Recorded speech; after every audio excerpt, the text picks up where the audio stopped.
Sir, ಇವತ್ತಿನ ಕಾರ್ಯಕ್ರಮವನ್ನು ಆರಂಭಿಸಲಿಕ್ಕೆ ಅನುಮತಿಯನ್ನು ಕೊಡುತ್ತೇನೆ ಸರ್.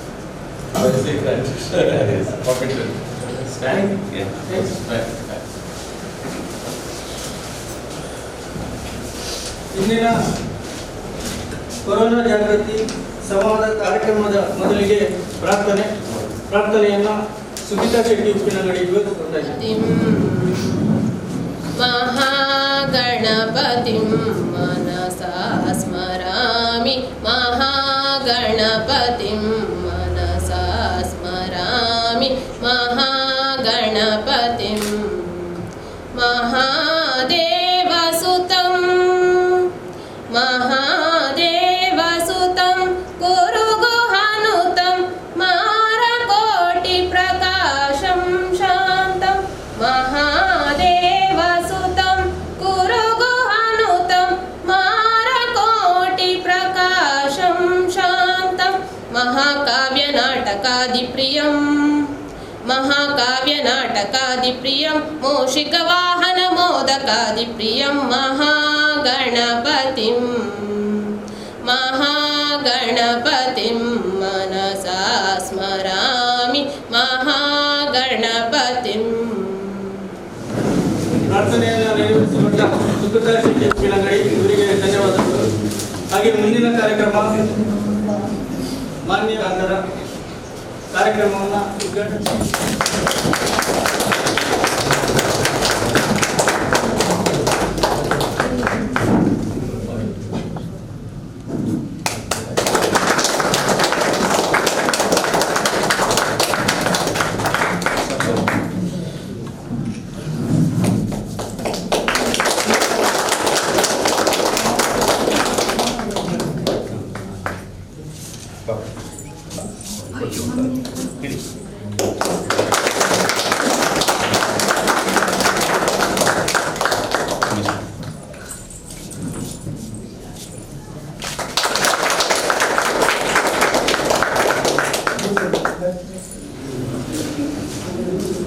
ಉದ್ಘಾಟನೆಯನ್ನು ನೆರವೇರಿಸಿಕೊಟ್ಟ ನಮ್ಮ ಮಾನ್ಯ ಶಾಸಕರಿಗೆ ಧನ್ಯವಾದಗಳು.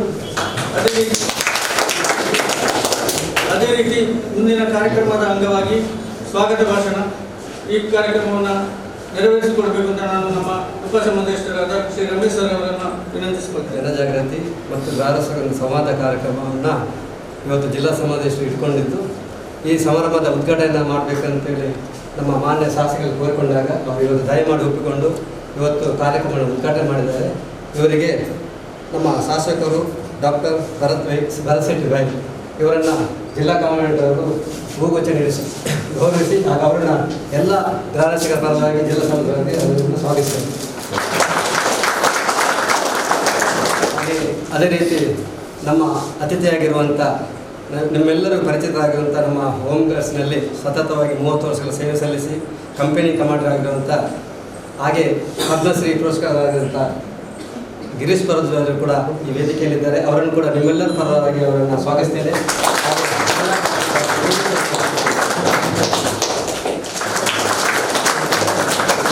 ಹಾಗೆ ನಮಗೆ ಮಂಗಳೂರಲ್ಲಿ ನಮಗೆಲ್ಲ ಗೊತ್ತಿರುವ ಹಾಗೆ ನಮ್ಮ ಅಕ್ಷರ ಸಂತರಂತಲ್ಲಿ ಗುರುತಿಸಿಕೊಂಡಿರುವಂಥ ಹಾಗೆ ಇತ್ತೀಚೆಗೆ ಪದ್ಮಶ್ರೀ ಪುರಸ್ಕೃತರ ಆಗಿರುವಂಥ ನಮ್ಮ ನೆಚ್ಚಿನ ಅರೆಕಲ ಆ ಜನಪದರು ಕೂಡ ಉಪಸ್ಥಿತರಿದ್ದಾರೆ. ಅವರನ್ನು ಕೂಡ ಎಲ್ಲರ ಪರವಾಗಿ ನಾನು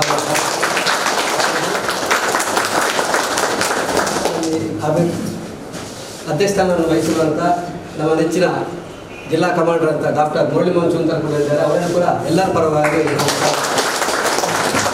ಮೊದಲಾಗಿ ನಾವು ಡಾಕ್ಟರ್ ಮುರಳೀಮೋಹನ್ ಅವರಿಗೆ ಅಭಿನಂದನೆಗಳನ್ನು ಸಲ್ಲಿಸಿ ಒಳ್ಳೆ ರೀತಿಯ ಒಂದು ಕಾರ್ಯಕ್ರಮವನ್ನು ಹಮ್ಮಿಕೊಂಡಿದ್ದಾರೆ. ಬಹುಶಃ ಈ ಕಾರ್ಯಕ್ರಮದೊಂದಿಗೆ ಕೊರೋನಾ ವೈರಸ್ ಬಗ್ಗೆ ಸಹ ನಿಮಗೆ ಮಾಹಿತಿ ಕಾರ್ಯಗಳನ್ನು ಸಹ ಮಾಡುವಂಥ ಕೆಲಸವನ್ನು ಮಾಡಿರ್ತಾರೆ. ನೀವು ಸಹ ಯಾವ ವಿಷಯಗಳನ್ನು ನಿಮಗೆ ಅವರು ಹೇಳ್ತಾರೆ, ಯಾವ ವಿಷಯಗಳನ್ನು ನಿಮಗೆ ಆಲ್ರೆಡಿ ಹೇಳಿದ್ದಾರೆ. ಸೆಲ್ಫ್ ಎಜುಕೇಷನ್ ಆದ ಮೇಲೆ ನಂತರ ನೀವು ಬೇರೆಯವರು ಸಹ ಈ ವಿಷಯವನ್ನು ಹೇಳುವಂಥ ಕೆಲಸ ಮಾಡಿದರೆ ಮಾತ್ರ ಸ್ವಲ್ಪ ಸಮಾಜಕ್ಕೆ ಸಾರ್ವಜನಿಕರಿಗೆ ಸಹಾಯ ಆಗ್ತದೆ. ನಿಮ್ಮ ಸಂಪರ್ಕದಲ್ಲಿರುವಂಥ ವ್ಯಕ್ತಿಗಳಿಗೆ ನಮ್ಮ ಹ್ಯಾಂಡ್ ಕ್ಲೀನಿಂಗ್ ಇರ್ಬೋದು, ಕ್ಲೀನ್ನೆಸ್ ಇರ್ಬೋದು, ನಾವು ಏನು ಕಣ್ಣು ಮೂಗು ಬಾಯನ್ನು ಮುಟ್ಟಬಾರ್ದಂತ ಹೇಳಿದ್ದಾರೆ. ಕೈಯನ್ನು ತೊಳೆದುಕೊಳ್ಳಬೇಕು ಒಂದು ವಿಷಯ. ಈ ಸಣ್ಣ ಸಣ್ಣ ವಿಷಯವನ್ನು ನೀವು ಸಾರ್ವಜನಿಕ ವಲಯದಲ್ಲಿ, ನಿಮ್ಮ ವಲಯದಲ್ಲಿ ನೀವು ಇದನ್ನು ಹೇಳಲಿಕ್ಕೆ ಸ್ಟಾರ್ಟ್ ಮಾಡಿದರೆ ಬಹುಶಃ ಕೆಲವರ ಜೀವನ ಕಾಪಾಡುವಂಥ ಈ ಒಂದು ಅವಕಾಶ ನಿಮಗೆ ಸಿಗ್ಬೋದು. ಪೊಲೀಸ್ ಫೋರ್ಸಿನ ಹಾಗೆ ಇರುವಂಥ ಮತ್ತೊಂದು ಫೋರ್ಸ್ ಹೋಮ್ ಗಾರ್ಡ್ಸ್. ಎಲ್ಲೋ ಒಂದು ಕಡೆ ನಾವು ಹೋಮ್ ಗಾರ್ಡ್ಸ್ನ ಸೋದರಿದ್ದಾರೆ. ನೀವು ಮಾಡುವಂಥ ಕೆಲಸವನ್ನು ಅಷ್ಟಾಗಿ ಗುರುತಿಸಲ್ಪಡುವುದಿಲ್ಲ. ನಾವು ಯಾರು ಹೋಮ್ ಗಾರ್ಡ್ಸ್ ಅಂದಾಗ ಎಲ್ಲೋ ಒಂದು ಕಡೆ ನೆನಪಿರೋದಿಲ್ಲ ಸಾರ್ವಜನಿಕರಿಗೆ. ಆದರೆ ಕಷ್ಟದ ಸಮಯದಲ್ಲಿ ಹೋಮ್ ಗಾರ್ಡ್ಸ್ನವ್ರಿಗಿಂತ ಒಳ್ಳೆ ರೀತಿಯಿಂದ ಕೆಲಸ ಮಾಡೋರು ಮತ್ತೊಬ್ಬರು ಇಲ್ಲ ಅಂತ ಹೇಳಿ ಕೊಟ್ಟಂಥ ಈ ಕೊಡುಗೆಯನ್ನು ಖಂಡಿತ ಸಮಾಜ ಗುರುತಿಸಬೇಕು. ಯಾವಾಗಾದರೂ ಗುರುತಿಸ್ತಾರೆ. ಅದರೊಂದಿಗೆ ನೀವು ಸಾಧಕರಿಗೆ ಸಂವಾದ ಅನ್ನುವಂಥ ಕಾರ್ಯಕ್ರಮವನ್ನು ಹಮ್ಮಿಕೊಂಡಿದ್ದಾರೆ. ನಾನು ಅವರಿಬ್ಬರ ಬಗ್ಗೆ ನಾನು ಜಾಸ್ತಿ ಹೇಳಬೇಕಂತ ಅವಶ್ಯಕತೆ ಇಲ್ಲ.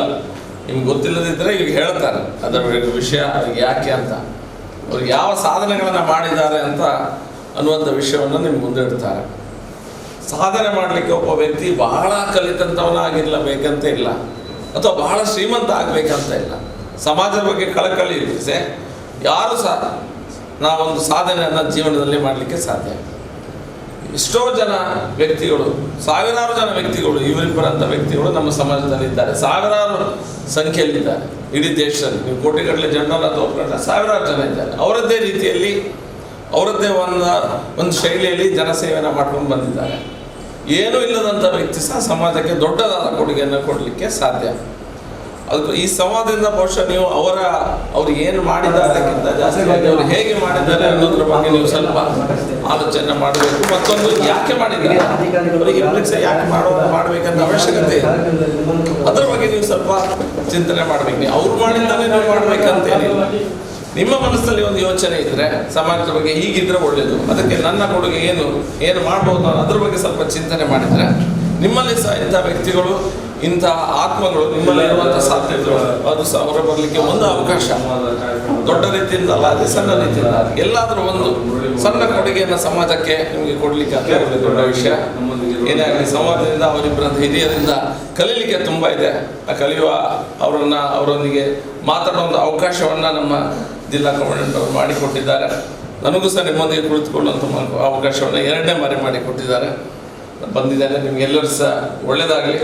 ನೀವು ನಿಮ್ಮ ವೃತ್ತಿಯಲ್ಲಿ ಏನು ಮಾಡ್ತಾಯಿದ್ರಿ, ನಿಮಗೆ ಹೆಚ್ಚಿನ ಶಕ್ತಿಯನ್ನು ಆ ದೇವರು ಕೊಟ್ಟು ಸಾರ್ವಜನಿಕರ ಜೀವವನ್ನು ಸೊತ್ತನ್ನು ಕಾಪಾಡುವಂಥ ಒಂದು ದೊಡ್ಡದಾದ ಕೆಲಸ ಸಹ, ಜವಾಬ್ದಾರಿ ಸಹ ನಿಮ್ಮ ಮೇಲಿದೆ. ಎಲ್ಲ ಒಳ್ಳೇದು ಮಾಡುವಾಗ ಈ ಕಾಕಿ ಬಟ್ಟೆ ಹಾಕಿದವರು ಒಳ್ಳೇದು ಮಾಡಿದಾಗ ಗುರುತಿಸಲು ಸ್ವಲ್ಪ ಕಡಿಮೆ. ನೀವೆಲ್ಲಾದರೂ ಸಣ್ಣ ತಪ್ಪು ಮಾಡಿದರೆ ಅದನ್ನು ಗುರುತು ಹಿಡಿದು ದೊಡ್ಡದು ಮಾಡೋದೇ ಜಾಸ್ತಿ. ಸಮಾಜ ಹಾಗೆ. ಒಬ್ಬರು ಅಕ್ಕ ಇದ್ದಾರೆ ಅಲ್ಲಿ, ನಾನು ಯಾವಾಗ ಸಹ ಆಚೆ ಹೋಗುವಾಗ ಅವರೊಂದು ಸೆಲ್ಯೂಟ್ ಹೊಡೆದೊಂದು ಸ್ಮೈಲ್ ಕೊಡ್ತಾರೆ. ನಾನು ನನ್ನ ಹೆಂಡತಿ ಅಂತ ಹೇಳಿಕೊಂಡು ಮೇರೊಂದಿತ್ತು ಒಂದು ಭಾರಿ ಖುಷಿ ಫೋನಾಗಿ ಒಂದು ಖುಷಿ. ನೀವು ಕೆಲಸ ಮಾಡುವಾಗ ನಿಮಗೊಂದು ಖುಷಿ ಇರ್ತದೆ ಅವ್ರ ಮುಖದಲ್ಲಿ ತೋರ್ತದವ್ರೆ. ನಾನು ಯಾವಾಗ ಸಹ ನನ್ನ ಮಗನ ಹತ್ರ ಹೇಳಲಿಕ್ಕೆ ಹೋಗುವಾಗ ನೋಡು ಅಕ್ಕ ನಾನು ನೋಡು ಅಂತ ಅವರೊಂದು ಸತಿ ಸ್ಮೈಲ್ ಮಾಡಿ ಒಂದು ಸೆಲ್ಯೂಟ್ ಹೊಡಿತಾರೆ. ಏನಾಗಲಿಕ್ಕಿಲ್ಲ ನನ್ನ ಹತ್ರ ಸಹ, ನನ್ನಿಂದ ಅವ್ರಿಗೆ ಏನಾಗಲಿಕ್ಕಿಲ್ಲ. ಅದೇ ರೀತಿಯಿಂದ ನೀವು ಕರ್ತವ್ಯವನ್ನು ಮಾಡ್ತಾ ನಗುಮುಖದಿಂದ ಜನರ ಸೇವೆಯನ್ನು ಮಾಡಿ ಜನ ಸಹ ನಿಮ್ಮ ಸೇವೆಯನ್ನು ಗುರುತಿಸ್ತಾರೆ ಅಂತ ಹೇಳ್ತಾ, ಲೇಟ್ ಆಗಿದೆ, ಬೇರೆ ಕಾರ್ಯಕ್ರಮಗಳು ಉಂಟು, ನಮಗೆ ಅಸೆಂಬ್ಲಿ ಆಗ್ತುಂಟು ನಾಳೆಯಿಂದ. ಹಾಗೆ ಇಡೀ ವಾರದ ಕೆಲಸನ 2 ದಿನದಲ್ಲಿ ಹಾಕಿಬಿಡ್ತಾರೆ. ದೊಡ್ಡ ದೊಡ್ಡ ಕಾರ್ಯಕ್ರಮಗಳನ್ನು ಕ್ಯಾನ್ಸಲ್ ಮಾಡಿದ್ದೇವೆ. ಅದು ಸಣ್ಣ ಸಣ್ಣ ಗುದ್ದಲಿ ಪೂಜೆ ಪತ್ರಿಕೆಯವರಿದ್ದಾರೆ ಅಂತ ಹೇಳ್ತೇವೆ. ಸಣ್ಣ ಸಣ್ಣ ಕೆಲಸಗಳನ್ನು ನಾವು ಮಾಡಬೇಕಾಗ್ತದೆ. ಅದಕ್ಕಾಗಿ ಹೋಗ್ತಾ ಇದ್ದೇನೆ ಅಂತ ಹೇಳ್ತಾ ಸ್ವಲ್ಪ ಮುಂದೆ ಹೋಗ್ತೇನೆ. ನಿಮ್ಮ ಅನುಮತಿಯನ್ನು ಕೇಳ್ಕೊಂಡು ನಾನು ಹೋಗ್ತಾ ಇದ್ದೇನೆ. ಮತ್ತೊಮ್ಮೆ ಆ ಕೊರೋನಾ ವೈರಸ್ ಬಗ್ಗೆ ಏನು ಮಾಹಿತಿಯನ್ನು ಕೊಡ್ತಾ ಇದ್ದಾರೆ, ಸೀರಿಯಸ್ ಆಗಿ ಅದರ ಬಗ್ಗೆ ಎಜುಕೇಟ್ ಮಾಡಿ. ಜನ ಎಲ್ಲೋ ಹೆದರಿ ಬಿಟ್ಟಿದ್ದಾರೆ. ಏರ್ಪೋರ್ಟಲ್ಲಿ ಹೋದಾಗ 1,000 ಇರುವಂಥ ಬ್ಯಾಂಗ್ಳೂರು ಏರ್ಪೋರ್ಟಲ್ಲಿ ನಾನು ಹೋಗ 50 ಜನ ಇರಲಿಲ್ಲ. ಕರೆಕ್ಟ್ ಅದು ಜಾಗ ಸೋಷಿಯಲ್ ಡಿಸ್ಟೆನ್ಸಿಂಗ್ ಅಗತ್ಯ. ಮತ್ತೊಂದು ವಿಷಯ ನೀವು ನೆನ್ಪಿಟ್ಕೊಳ್ಳಿ, ಆದಷ್ಟು ನಾವು ದೂರ ಜನರಿಗೆ ಇರಲಿಕ್ಕೆ ಹೇಳಬೇಕು. ಸೋಷಿಯಲ್ ಡಿಸ್ಟೆನ್ಸಿಂಗ್, ಸಾಮಾಜಿಕವಾಗಿ ನಾವು ದೊಡ್ಡ ದೊಡ್ಡ ಕಾರ್ಯಕ್ರಮಗಳಿಗೆ ಹೋಗಿದೆ ಅದ್ರ ಬಗ್ಗೆ ಸ್ವಲ್ಪ ಮಾಹಿತಿಯನ್ನು ಕೊಡಿ. ಅದನ್ನು ಮಾಡಿದರೆ ನಮಗೆ ಈ ವೈರಸ್ ಹಬ್ಬುದನ್ನು ಆ ಚೈನನ್ನು ಅಲ್ಲೇ ಬ್ರೇಕ್ ಮಾಡಲಿಕ್ಕೆ ಆಗ್ತದೆ. ಒಬ್ಬ ವ್ಯಕ್ತಿಗೆ 2 ವ್ಯಕ್ತಿಗೆ ಸೀಮಿತವಾಗಿ ನಿಲ್ಲಿಸ್ಲಿಕ್ಕೆ ಆಗ್ತದೆ, ಅಲ್ಲೇ ಅದು ನಿಲ್ತದೆ. ನಾವು ಅದನ್ನು ಪುನಃ ಹಬ್ಬಿಸುವಂಥ ಕೆಲಸವನ್ನು ಮಾಡದೆ ಜಾಗೃತ ಕ್ರಮಗಳನ್ನು ಜನರಿಗೆ ಹೇಳುವಂಥ ಕೆಲಸವನ್ನು ಮಾಡಿ ಅಂತ ಹೇಳ್ತಾ ನಾನು ಮಾತನ್ನು ಮುಗಿಸ್ತೇನೆ. ಶಾಸಕರವರಿಗೆ ಧನ್ಯವಾದವನ್ನು ಸಲ್ಲಿಸ್ತೇನೆ. ಅದೇ ರೀತಿ ಅವರು ಬೇರೆ ಕಾರ್ಯಕ್ರಮಕ್ಕೆ ನಿರ್ಗಮಿಸುತ್ತಿರುವುದರಿಂದ ಅವರನ್ನು ಆದಷ್ಟು ಬೇಗ ನಾವು ಅವರನ್ನು ಅನುವು ಮಾಡಿಕೊಡ್ಬೇಕು ಅಂತ ನಾನು ಎಲ್ಲರಲ್ಲಿ ರಿಕ್ವೆಸ್ಟ್ ಮಾಡಿಕೊಡ್ತಾ ಇದ್ದೀನಿ. ನೀವು ಬಿಟ್ಟರೆ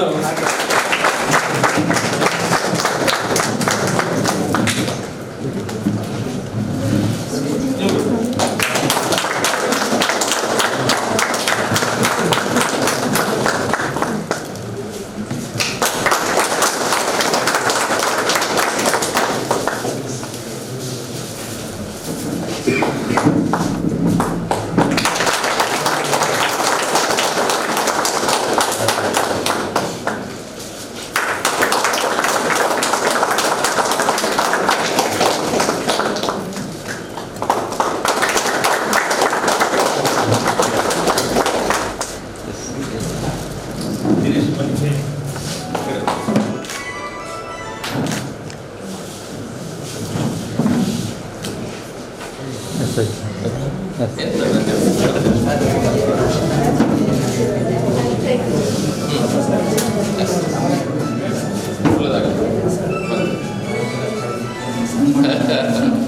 ವೈರಾಣು ಪ್ರಾಣಿಗಳಿಂದ ಮನುಷ್ಯನಿಗೆ ಬಂದಿದೆ ಅಂತ ಹೇಳಿದೆ. ಬಾವಲಿಯಿಂದ ಇರ್ಬೋದು ಅಥವಾ ಚಿಪ್ಪು ಹಂದಿ ಅಂತ ಏನು ಹೇಳ್ತಾರೆ, ಅದನ್ನು ತಿನ್ನದು ಬಂದು ಅಂತ ಹೇಳ್ತಾರೆ. ಚಿಪ್ಪು ಹಂದಿ ಅಂತ ತಾವು ನೋಡಿರ್ಬೋದು, ಅದನ್ನು ತಿಂದಿಂದ ಮನುಷ್ಯನಿಗೆ ಬಂದಿದೆ ಅಂತೇಳಿ. ಸೊ ಈಗ ಮನುಷ್ಯನಿಂದ ಬಂದ ಮೇಲೆ ಒಬ್ಬ ಮನುಷ್ಯನಿಂದ ಇನ್ನೊಂದು ಮನುಷ್ಯನಿಗೆ ಈ ಲಂಗ್ಸಿಂದ ನಾವು ರೆಸ್ಪಿರೇಟರಿ ಇನ್ಫೆಕ್ಷನ್ ಆಗುವಂಥದ್ದು ಸ್ನೀಸ್ ಮಾಡಿದಾಗ ಅದು ಹೋಗುವಂಥದ್ದು ಗಾಳಿಯ ಮುಖಾಂತರ ಒಬ್ಬನಿಂದ ಇಬ್ಬರಿಗೆ ಹರಡುತ್ತದೆ ಅಂತೇಳಿ. ಸೊ ಒಬ್ಬ ವ್ಯಕ್ತಿಯಿಂದ ನೀವು ಅಟ್ಲೀಸ್ಟ್ 3 ಮೀಟರ್ ದೂರ ಡಿಸ್ಟೆನ್ಸನ್ನು ಕಾದುಕೊಳ್ಬೇಕಾಗತ್ತೆ. ಸಾರ್ವಜನಿಕ ಸಭೆಗಳಲ್ಲಿ ತಾವು ಈಗ ಮಾಸ್ ಗ್ಯಾದರಿಂಗ್, ತಾನೇ ಶಾಸಕರು ಹೇಳಿದ್ರು, ಮಾಸ್ ಗ್ಯಾದರಿಂಗ್ನಲ್ಲಿ ನಾವು ಇರಬಾರ್ದು, ಸ್ವಲ್ಪ ಡಿಸ್ಟೆನ್ಸ್ ಮೇಂಟೈನ್ ಮಾಡಬೇಕು. ಜಾಸ್ತಿ ಜನ ಸೇರಿದರೆ ಯಾರಿಗಾದ್ರೂ ಒಬ್ಬನಿಗೆ ಇನ್ಫೆಕ್ಷನ್ ಇದ್ದರೆ ಅದು ಎಲ್ಲರಿಗೂ ಸ್ಪ್ರೆಡ್ ಆಗ್ತದೆ ಅಂತೇಳಿ. ತಾವು ತಿಳಿದಿರ್ಬೋದು, ನಮ್ಮ ಫಸ್ಟ್ ಕ್ಯಾಶುಯಾಲಿಟಿ ಆದಂಥ ಕಲಬುರಗಿ ಒಬ್ಬ ವಯಸ್ಕರಿಗೆ ಅವರು ವಿದೇಶದಿಂದ ಬಂದರು, ದುಬೈನಿಂದ ಬಂದರು, ಸೌದಿ ಅರೇಬಿಯಾದಿಂದ ಬಂದು ಅವರ ಮಾಸ್ ಕ್ರಿಮೇಷನ್ಗೆ ಸುಮಾರು ಒಂದು 1,000 ಜನ ಸೇರಿದರು. ಇದೇನಾಯಿತು, ಅವರಿಂದ ಬೇರೆ ಕಡೆ ಸ್ಪ್ರೆಡ್ ಆಗಿರ್ಬೋದು. ಅವರು ಆ ದಿವಸ ಕಲಬುರಗಿನಲ್ಲಿ ಶರಣ ಬಸವೇಶ್ವರ ಬಸಪ್ಪ ಅಂತೇಳಿ ಒಂದು ಜಾತ್ರೆ ಇದೆ, ಅಲ್ಲಿಗೂ ಹೋಗಿದ್ರಂತ. 5 ಲಕ್ಷ ಜನ ಸೇರಿದರು. ಇದು ಏನಾಗ್ತದೆ, ಈ ಥರ ಮಾಸ್ ಗ್ಯಾದರಿಂಗ್ ಹೋದಾಗ ಒಂದರಿಂದ ಇನ್ನೊಬ್ಬರಿಗೆ ಬೇಗ ಸ್ಪ್ರೆಡ್ ಆಗ್ತದೆ. ನಾವು ಸ್ನೀಸ್ ಮಾಡಿದಾಗ ಡ್ರಾಪ್ಲೆಟ್ ಇನ್ಫೆಕ್ಷನ್ ಮುಖಾಂತರ ಈ ಥರ ಹರಡ್ತದೆ. ಸೊ ತಾವು ಏನಾದರೂ ಪಬ್ಲಿಕ್ ಪ್ಲೇಸಸ್ಸಲ್ಲಿ ಇರುವಾಗ ಹೆಚ್ಚಿನವರು ತಾವು ನೋಡಿರ್ಬೋದು, ಏರ್ಪೋರ್ಟ್ಗಳಲ್ಲಿ, ಬಸ್ ಸ್ಟಾಪ್ಗಳಲ್ಲಿ, ರೈಲ್ವೆ ಸ್ಟೇಷನ್ಗಳಲ್ಲಿ ಮೌತ್ ಮಾಸ್ಕ್ ಹಾಕಿಕೊಂಡು ಹೋಗಿರುವಂಥದ್ದು. ಒಬ್ಬ ವ್ಯಕ್ತಿಗೆ ಇನ್ಫೆಕ್ಷನ್ ನಿಮಗೆ ಯಾವುದೇ ಸಿಂಪ್ಟಮ್ಸ್ ಇಲ್ಲ ಅಂದರೆ ತಾವು ದಯವಿಟ್ಟು ಮೌತ್ ಮಾಸ್ಕನ್ನು ಯೂಸ್ ಮಾಡಬೇಡಿ. ಅಗತ್ಯ ಇಲ್ಲ, ಮೌತ್ ಮಾಸ್ಕ್ ಹಾಕಬೇಕಾದ ಅವಶ್ಯಕತೆ ಇಲ್ಲ. ತಮಗೇನಾದರೂ ಸಿಂಪ್ಟಮ್ಸ್ ಇದೆ, ಉಸಿರು ಕಟ್ಟುವಂಥದ್ದು ಅಥವಾ ಸ್ನೀಸ್ ಆಗುವಂಥದ್ದು, ಈ ಥರ ಸಿಂಪ್ಟಮ್ಸ್ ಇದ್ದರೆ ಮಾತ್ರ ನೀವು ಮೌತ್ ಮಾಸ್ಕನ್ನು ಬಳಸಬೇಕು. ಇಲ್ಲದಿದ್ದರೆ ಮೌತ್ ಮಾಸ್ಕ್ ಬಳಸಬೇಕಾದ ಅವಶ್ಯಕತೆ ಇಲ್ಲ. ನೀವು ಮೌತ್ ಮಾಸ್ಕ್ ಬಳಸೋದ್ರಿಂದ ನಿಮ್ಮಲ್ಲಿ ಜ್ವರ ಇದೆ, ನಿಮ್ಮಲ್ಲಿ ಸಿಂಪ್ಟಮ್ಸ್ ಇದ್ದರೆ ನೀವು ಸ್ನೀಸ್ ಮಾಡಿದಾಗ ನಿಮ್ಮಿಂದ ಬೇರೆಯವರಿಗೆ ಹರಡುವುದನ್ನು ತಡಿಲಿಕ್ಕೆ. ನಿಮಗೆ ಯಾವುದೇ ಸಿಂಪ್ಟಮ್ಸ್ ಇಲ್ಲ ಅಂದರೆ ದಯವಿಟ್ಟು ಅದನ್ನು ಯೂಸ್ ಮಾಡಬೇಕಾದ ಅವಶ್ಯಕತೆ ಇಲ್ಲ. ಯಾಕೆಂದರೆ ತುಂಬ ಶಾರ್ಟೇಜ್ ಇದೆ. ನಾವು ವೈದ್ಯರುಗಳಿಗೆ ನಮಗೆ ಹಾಕಲಿಕ್ಕೆ 10 ರೂಪಾಯಿ, 4 ರೂಪಾಯಿಗೆ ಸಿಗುವಂಥ ಮೌತ್ ಮಾಸ್ಕ್ ಇವಾಗ 100 ರೂಪಾಯಿ ಕೊಟ್ಟರು ಸಿಗಲ್ಲ. ಯಾಕೆಂದರೆ ನಮಗೆಲ್ಲ ಬರುವಂಥದ್ದು ಪ್ರಾಡಕ್ಟ್ಸು ಚೈನಾದಿಂದ ಬರುವಂಥದ್ದು. ಚೈನಾದಿಂದ ಬರುವ ಪ್ರಾಡಕ್ಟ್ ನಿಂತುಬಿಟ್ಟಿದೆ. 15 ಟನ್ ಮೌತ್ ಮಾಸ್ಕ್ ನಮ್ಮ ಇಂಡಿಯಾದಿಂದ ಚೈನಾಗೆ ಕಳಿಸಿದ್ದಾರೆ. 15 ಟನ್ ಮೌತ್ ಮಾಸ್ಕ್, ಒಂದೆರಡಲ್ಲ, ಕೋಟಿಗಟ್ಟಲೆ ಕಳಿಸಿದ್ದಾರೆ. ನಮ್ಮಲ್ಲಿ ಶಾರ್ಟೇಜ್ ಇದೆ. ಜನರು, ಸಾಮಾನ್ಯ ಮನುಷ್ಯರು, ಏನೂ ತೊಂದರೆ ಇಲ್ಲದವರು, ನನಗೆ ಬರಬಾರ್ದು ಅನ್ನೋ ಉದ್ದೇಶದಿಂದ ನೀವು ಮೌತ್ ಮಾಸ್ಕ್ ಹಾಕಿದರೆ ಅದರಿಂದ ಯಾರಿಗೆ ಅಗತ್ಯ ಬರುತ್ತೋ ಅವರಿಗೆ ಮೌತ್ ಮಾಸ್ಕ್ಗಳ ಲಭ್ಯತೆ ಇರುವುದಿಲ್ಲ ಅಂತೇಳಿ. ಮತ್ತು N19 ಅಂತೇಳಿ ಇನ್ನೊಂದು ಮೌತ್ ಮಾಸ್ಕ್, ಅದು ವೈದ್ಯರುಗಳಿಗೆ ಮಾತ್ರ. ಅದು ಯಾರು ಹಾಕಬೇಕು, ನೀವು ಹಾಕಬೇಕಾದ ಅವಶ್ಯಕತೆ ಇಲ್ಲ. ಅದಕ್ಕೆ 400 ರೂಪಾಯಿ ಇದೆ ಅಮೆಝಾನಲ್ಲಿ, ನೀವು ನೋಡಿದರೆ. ಅದೀಗ 2,500ಕ್ಕೆ ಮಾರ್ತಾ ಇದ್ದಾರೆ ಅದನ್ನು, N19 ಅಂತ ಹೇಳುವಂಥ ಒಂದು ಮೌತ್ ಮಾಸ್ಕ್. ಅದು ಯಾರಿಗೆ, ನಮ್ಮಂಥ ವೈದ್ಯರುಗಳಿಗೆ. ನಾವು ಯಾರಿಗಾದರೂ ಇನ್ಫೆಕ್ಟ್ ಆದವರನ್ನು ನಾವು ICUನಲ್ಲಿ ಟ್ರೀಟ್ ಮಾಡುವಾಗ ಅವರಿಂದ ನಮಗೆ ಡಾಕ್ಟರ್ಗಳಿಗೆ ಅಥವಾ ನರ್ಸ್ಗಳಿಗೆ ಈ ಕಾಂಟ್ಯಾಕ್ಟ್ ಆಗೋ ಸಾಧ್ಯತೆ ಇದೆ. ಐಸೋಲೇಷನ್ ವಾರ್ಡಲ್ಲಿ ಒಬ್ಬ ವ್ಯಕ್ತಿಗೆ ಜ್ವರ ಬಂದಿದೆ, ಈ ಥರ ಸಿಂಪ್ಟಮ್ಸ್ ಇದ್ದರೆ ನಾವು ಅವನನ್ನು ಐಸೋಲೇಷನ್ ವಾರ್ಡಲ್ಲಿ ಹಾಕಿ ಅವರಿಗೆ ಕಂಪ್ಲೀಟ್ ಕೇರ್ ಕೊಡ್ತೇವೆ. ಅಂಥವರಿಗೆ N19 ಮಾಸ್ಕ್, ಅವರಿಗೆ ಚಿಕಿತ್ಸೆ ನೀಡುವಂಥ ವೈದ್ಯರಿಗೆ ಮತ್ತು ನರ್ಸ್ಗಳಿಗೆ, ದಾದಿಯರಿಗೆ ಇದರ ಅವಶ್ಯಕತೆ ಇದೆ. ಸೊ ನೀವು ಮಾಡಬೇಕಾದಷ್ಟೇ, ನೀವು ಮೌತ್ ಮಾಸ್ಕ್ ಹಾಕಬೇಕಾದ ಅವಶ್ಯಕತೆ ಇಲ್ಲ. ನೀವು ಪಬ್ಲಿಕ್ ಪ್ಲೇಸಲ್ಲಿ ಯಾರಿಗಾದ್ರೂ ಈ ಥರ ಸಿಂಪ್ಟಮ್ಸ್ ಇರುವವರು ಪಕ್ಕದ ಮನೆಯಲ್ಲಿದ್ದರೆ ದಯವಿಟ್ಟು ಜಿಲ್ಲಾಡಳಿತಕ್ಕೆ ತಿಳಿಸಿ, ಆ ವ್ಯಕ್ತಿಗೆ ಹೇಳಿ ನೇರವಾಗಿ ವೈದ್ಯರ ಬಳಿ ಹೋಗಿ ಪರೀಕ್ಷೆ ಮಾಡಿಸ್ಕೊಳ್ಳಿ ಅಂತೇಳಿ. ವೈದ್ಯರು, district administration doing A wonderful job. ಸರ್ಕಾರಿ ವೆನ್ಲಾಕ್ನಲ್ಲಿ ಒಂದು ಕೌಂಟರ್ ಇದೆ, ಎಲ್ಲ ಕಡೆ ಕೌಂಟರ್ಗಳಿದೆ. ಇಂತಹ ಸಿಂಪ್ಟಮ್ಸ್ ಇರೋರನ್ನ ಅಡ್ಮಿಟ್ ಮಾಡಿ ಅವರಿಗೆ ಟೆಸ್ಟ್ ಮಾಡ್ತಾರೆ, ಕೊರೋನಾ ಪಾಸಿಟಿವ್ ಇದೆಯೋ ನೆಗೆಟಿವ್ ಇದೆಯೋ. ಒಬ್ಬ ವ್ಯಕ್ತಿಗೆ ಬಂದರೆ 14ರಿಂದ 28 ದಿನದವರೆಗೆ ಅವ್ರನ್ನ ಕ್ವಾರಂಟೈನ್ ಮಾಡಬೇಕು. ಕ್ವಾರಂಟೈನ್ ಮಾಡಬೇಕಂದ್ರೆ ಈ ಥರ ಜ್ವರ ಬಂದವರನ್ನು ನಾವು ಐಸೋಲೇಟ್ ಮಾಡ್ತೀವಿ, ಅವನಿಂದ ಇನ್ನೊಬ್ಬರಿಗೆ ಹರಡಬಾರ್ದು ಅಂತ ಹೇಳಿ. ಈಗ ಸಪೋಸ್ ನಾನು ದುಬೈಗೆ ಅಥವಾ ಚೈನಾಕ್ಕೆ ಹೋಗಿ ಬಂದಿದ್ದರೆ ನಾನು 18 ದಿನಗಳ ಕಾಲ ಅಥವಾ 28 ದಿನಗಳ ಕಾಲ ನನ್ನನ್ನು ಸೆಲ್ಫ್ ಇಂಪೋಸ್ ಮಾಡಿಕೊಂಡು ಮನೆಯೊಳಗೆ ನಿಲ್ಲಬೇಕು. ಇಲ್ಲದಿದ್ದರೆ ನಾನು ಅಲ್ಲಿ ಹೋಗಿ ಅಲ್ಲಿನ ಇನ್ಫೆಕ್ಷನನ್ನು ತಗೊಂಡು ಬಂದು ಇಲ್ಲಿ ಬೇರೆಯವರಿಗೆ ಹರಡುವ ಸಾಧ್ಯತೆಗಳಿದೆ. ನಾವು ಸ್ನೀಸ್ ಮಾಡ್ತೇವೆ, ಕೈ ಅಡ್ಡ ಸ್ನೀಸ್ ಮಾಡುವಾಗ ನಾವು ಕರ್ಚಿಫನ್ನು ಅಡ್ಡ ಇಟ್ಕೋಬೇಕು ಅಥವಾ ಹೀಗೆ ಮುಖ ಅಡ್ಡ ಮಾಡ್ಕೊಂಡು ಸ್ನೀಸ್ ಮಾಡಬೇಕು. ನೀವು ಗಾಳಿಗೆ ಓಪನ್ ಏರಿಗೆ ಮಾಡಿದರೆ ಅದರಿಂದ ಇನ್ನೊಬ್ಬರಿಗೆ ಹರಡುವ ಸಾಧ್ಯತೆ ಇದೆ. ಸೊ ನಿಮ್ಮಿಂದ ನೀವು ಸ್ನೀಸ್ ಮಾಡಿದ ಕೈಯಿಂದ ಹೀಗೆ ಇದರ ಹ್ಯಾಂಡಲನ್ನು ಮುಟ್ಟಿದರೆ ಅಥವಾ ಡೋರ್ ಹ್ಯಾಂಡಲ್ ಅಥವಾ ಫ್ರಿಡ್ಜ್ ಹ್ಯಾಂಡಲ್ ಮುಟ್ಟಿದರೆ ಅದನ್ನು ಇನ್ನೊಬ್ಬ ಮುಟ್ತಾನೆ, ಅವನಿಂದ ಇನ್ನೊಬ್ಬನಿಗೆ. ಇದೊಂಥರ ಚೈನ್. ಸೊ ಒಬ್ಬ ವ್ಯಕ್ತಿ ಐಸೋಲೇಟ್ ಮಾಡಿಕೊಂಡ್ರೆ ಈ ರೀತಿ ಸಿಂಪ್ಟಮ್ಸ್ ಇರೋರು ಒಬ್ಬನೇ ಆಗಿದ್ದರೆ ಬೇರೆ ಯಾರಿಗೂ ಕಾಂಟ್ಯಾಕ್ಟ್ ಆಗೋದನ್ನು ತಪ್ಪಿಸ್ಲಿಕ್ಕೆ ಆಗ್ತದೆ. ಸೊ ನಿಮಗೆ ಒಂದು ಸಾಮಾಜಿಕ ಹೊಣೆಗಾರಿಕೆ ಇದೆ. ಪಬ್ಲಿಕ್ ಪ್ಲೇಸಸಲ್ಲಿ ಸ್ನೀಸ್ ಮಾಡುವಾಗ ಕವರ್ ಮಾಡಿಕೊಳ್ಳಿ ಮತ್ತು ಕೈಯನ್ನು ಪದೇ ಪದೇ ವಾಶ್ ಮಾಡಿಕೊಳ್ಳಿ. ದಿನಕ್ಕೆ ಹೆಚ್ಚಾಗಿ ಹರಡುವಂಥದ್ದು ಬಾಯಿ ಮುಖಾಂತರ, ಮೂಗಿನ ಮುಖಾಂತರ, ಕಣ್ಣಿನ ದ್ರವದ ಮುಖಾಂತರ. ಸೊ ಇದನ್ನು ಮುಟ್ಟಿದರೆ, ನೀವು ಕಣ್ಣನ್ನು, ಬಾಯಿಯನ್ನು, ಮೂಗನ್ನು ಮುಟ್ಟಿ ಬೇರೆ ಕಡೆ ಮುಟ್ಟಿದರೆ ಈ ವೈರಾಣು ಅಲ್ಲಿಗೆ ಹೋಗ್ತದೆ. ಈ 25 ಸೆಂಟಿಗ್ರೇಡ್ಗಿಂತ ಜಾಸ್ತಿ ಹೊರಗಿನ ಸರ್ಫೇಸ್ನಲ್ಲಿ ಈ ವೈರಾಣು ಬದುಕಲಿಕ್ಕೆ ಸಾಧ್ಯ ಇಲ್ಲ. ಒಂದು ಹಾರ್ಡ್ಲಿ 15ರಿಂದ 20 ನಿಮಿಷ ಬದುಕೋದು, ಜಾಸ್ತಿ ಬದುಕುವುದಿಲ್ಲ. ಈ ವೈರಾಣು ಬದುಕಬೇಕಾದ್ರೆ ನಾವು ಮನುಷ್ಯರು ಆಶ್ರಯ ಕೊಡಲೇಬೇಕು. ನಮ್ಮ ದೇಹಕ್ಕೆ ಬಂದರೆ ಮಾತ್ರ ಅದು ಮಲ್ಟಿಪ್ಲೈ ಆಗಲಿಕ್ಕೆ ಸಾಧ್ಯ, ಅದು ಬದುಕಲಿಕ್ಕೆ ಸಾಧ್ಯ. ನಾವು ಈ ವೈರಾಣು ವಿರುದ್ಧ ಗೆಲ್ಲಬೇಕಾದ್ರೆ ನಾವು ಅವರಿಗೆ ಆಶ್ರಯ ಕೊಡಬಾರ್ದು. ನಮ್ಮ ದೇಹದೊಳಗೆ ಸೇರದಾಗೆ ಮಾಡಿದರೆ, ಚೈನಾದಲ್ಲಿ ಆಗಿದ್ದಷ್ಟೇ, ಎಲ್ಲರೂ ಸೆಲ್ಫ್ ಇಂಪೋಸ್ಡ್ ಬ್ಯಾನ್, 28 ದಿನ ಯಾರು ಮನೆಯಿಂದ ಹೊರಗೆ ಬರಲಿಲ್ಲ. ವೈರಾಣು ಏನು ಮಾಡುತ್ತೆ? ಸತ್ತೋಗುತ್ತೆ. ಒಬ್ಬ ಮನುಷ್ಯನ ಮೇಲೆ 28 ದಿನ, ಸ್ವಲ್ಪ ಸಮಯದ ನಂತರ ಅದು ಸಾಯಲೇಬೇಕು. ಇನ್ನೊಬ್ಬರು ಆಶ್ರಯ ಸಿಗಲಿಲ್ಲ ಅಂದರೆ ಅದು ಮನೆ ಹುಡುಕ್ತಾ ಇರ್ತಾರೆ, ಒಬ್ಬನಿಂದ ಇನ್ನೊಬ್ಬನಿಗೆ ಹೋಗ್ತಾ ಇರುತ್ತೆ. ಸೊ ನಾವು ಸಮಾಜದಲ್ಲಿ ನಮ್ಮಿಂದ ಇನ್ನೊಬ್ಬರಿಗೆ ತೊಂದರೆ ಆಗೋದು ಬೇಡ ಅಂತ ಉದ್ದೇಶದಿಂದ ಈ ರೀತಿಯ ಸೆಲ್ಫ್ ಇಂಪೋಸ್ಡ್ ಬ್ಯಾನ್ ಹಾಕಿಕೊಳ್ಳೋಣ. ಬೇರೆಯವರಿಗೆ ನಮ್ಮಿಂದ ತೊಂದರೆ ಆಗದ ಹಾಗೆ ಒಂದು ಸಾಮಾಜಿಕ ಬದ್ಧತೆಯನ್ನು ಪ್ರದರ್ಶಿಸೋಣ. ತಾವು ಗೃಹರಕ್ಷಕರು, ನಮಗೆಲ್ಲ ಹೆಚ್ಚಿನ ಒಂದು ಜವಾಬ್ದಾರಿ ಇದೆ. ಕೈಯನ್ನು, ಮೂಗು, ಕಣ್ಣು, ಬಾಯನ್ನೆಲ್ಲ ಮುಟ್ಕೊಂಡ್ರೆ ಸೋಪ್ ವಾಟರ್ನಲ್ಲಿ 20 ಸೆಕೆಂಡ್ಗಳ ಕಾಲ ಚೆನ್ನಾಗಿ ವಾಶ್ ಮಾಡಬೇಕು. ದಿನಕ್ಕೆ ಕನಿಷ್ಠ 10ರಿಂದ 25 ಸಲ ನೀವು ವಾಶ್ ಮಾಡಿ. ಅಂಥ ಒಂದು ಸಸ್ಪಿಷನ್ ಇದ್ದರೆ, ನೀವು ಈ ಥರ ಒಂದು ವ್ಯಕ್ತಿಯ ಕಾಂಟ್ಯಾಕ್ಟಿಗೆ ಬಂದಿದ್ದೇವೆ, ಅಥವಾ ಪಬ್ಲಿಕ್ ಪ್ಲೇಸಸಲ್ಲಿ ನೀವು ಹೋಗ್ತೀವ, ರೈಲ್ವೆ ಸ್ಟೇಷನಲ್ಲಿ ಡೋರ್ ಇರುತ್ತೆ, ಏರ್ಪೋರ್ಟಲ್ಲಿ ಡೋರ್ ಇರುತ್ತೆ, ಬಸ್ ಸ್ಟ್ಯಾಂಡ್ಗಳಲ್ಲಿ ಏನೇನೋ ಮುಟ್ಟಿರ್ತೀರ, ಪ್ರತಿ ಕ್ಷಣಕ್ಕೆ ಪ್ರತಿ ಅರ್ಧ ಗಂಟೆಗೊಮ್ಮೆ ಚೆನ್ನಾಗಿ ಸೋಪ್ ಹಾಕಿ ಸರಿ ವಾಶ್ ಮಾಡಿದರೆ ಆಯಿತು. ಡೆಟಾಲ್ ಸೋಪ್ ಹಾಕಿ 20 ಸೆಕೆಂಡ್ಗಳ ಕಾಲ ವಾಶ್ ಮಾಡಿದರೆ ನಮ್ಮ ಕೈನಲ್ಲಿದ್ದಂಥ ವೈರಾಣು ಹೋಗ್ತದೆ. ವೈರಾಣು ಬಾಯಿಗೆ ಹೋಗಿ ಹೊಟ್ಟೆಗೆ ಹೋದರೆ ಏನು ತೊಂದರೆ ಇಲ್ಲ, ಅದು ಹೊರಗೆ ಹೋಗ್ತದೆ. ವೈರಾಣು ಬಾಯಿಗೆ ಹೋಗಿ ಅಲ್ಲಿಂದ ಲಂಗ್ಸಿಗೆ ಹೋದರೆ ಖಂಡಿತವಾಗಿ ಪ್ರಾಬ್ಲಮ್ ಆಗುತ್ತೆ. ಸೊ ಆದಷ್ಟು ವೈರಾಣು ನಮ್ಮ ದೇಹದ ಒಳಗೆ ಸೇರದಾಗೆ ನಾವು ನೋಡ್ಕೊಳ್ಳೋಣ.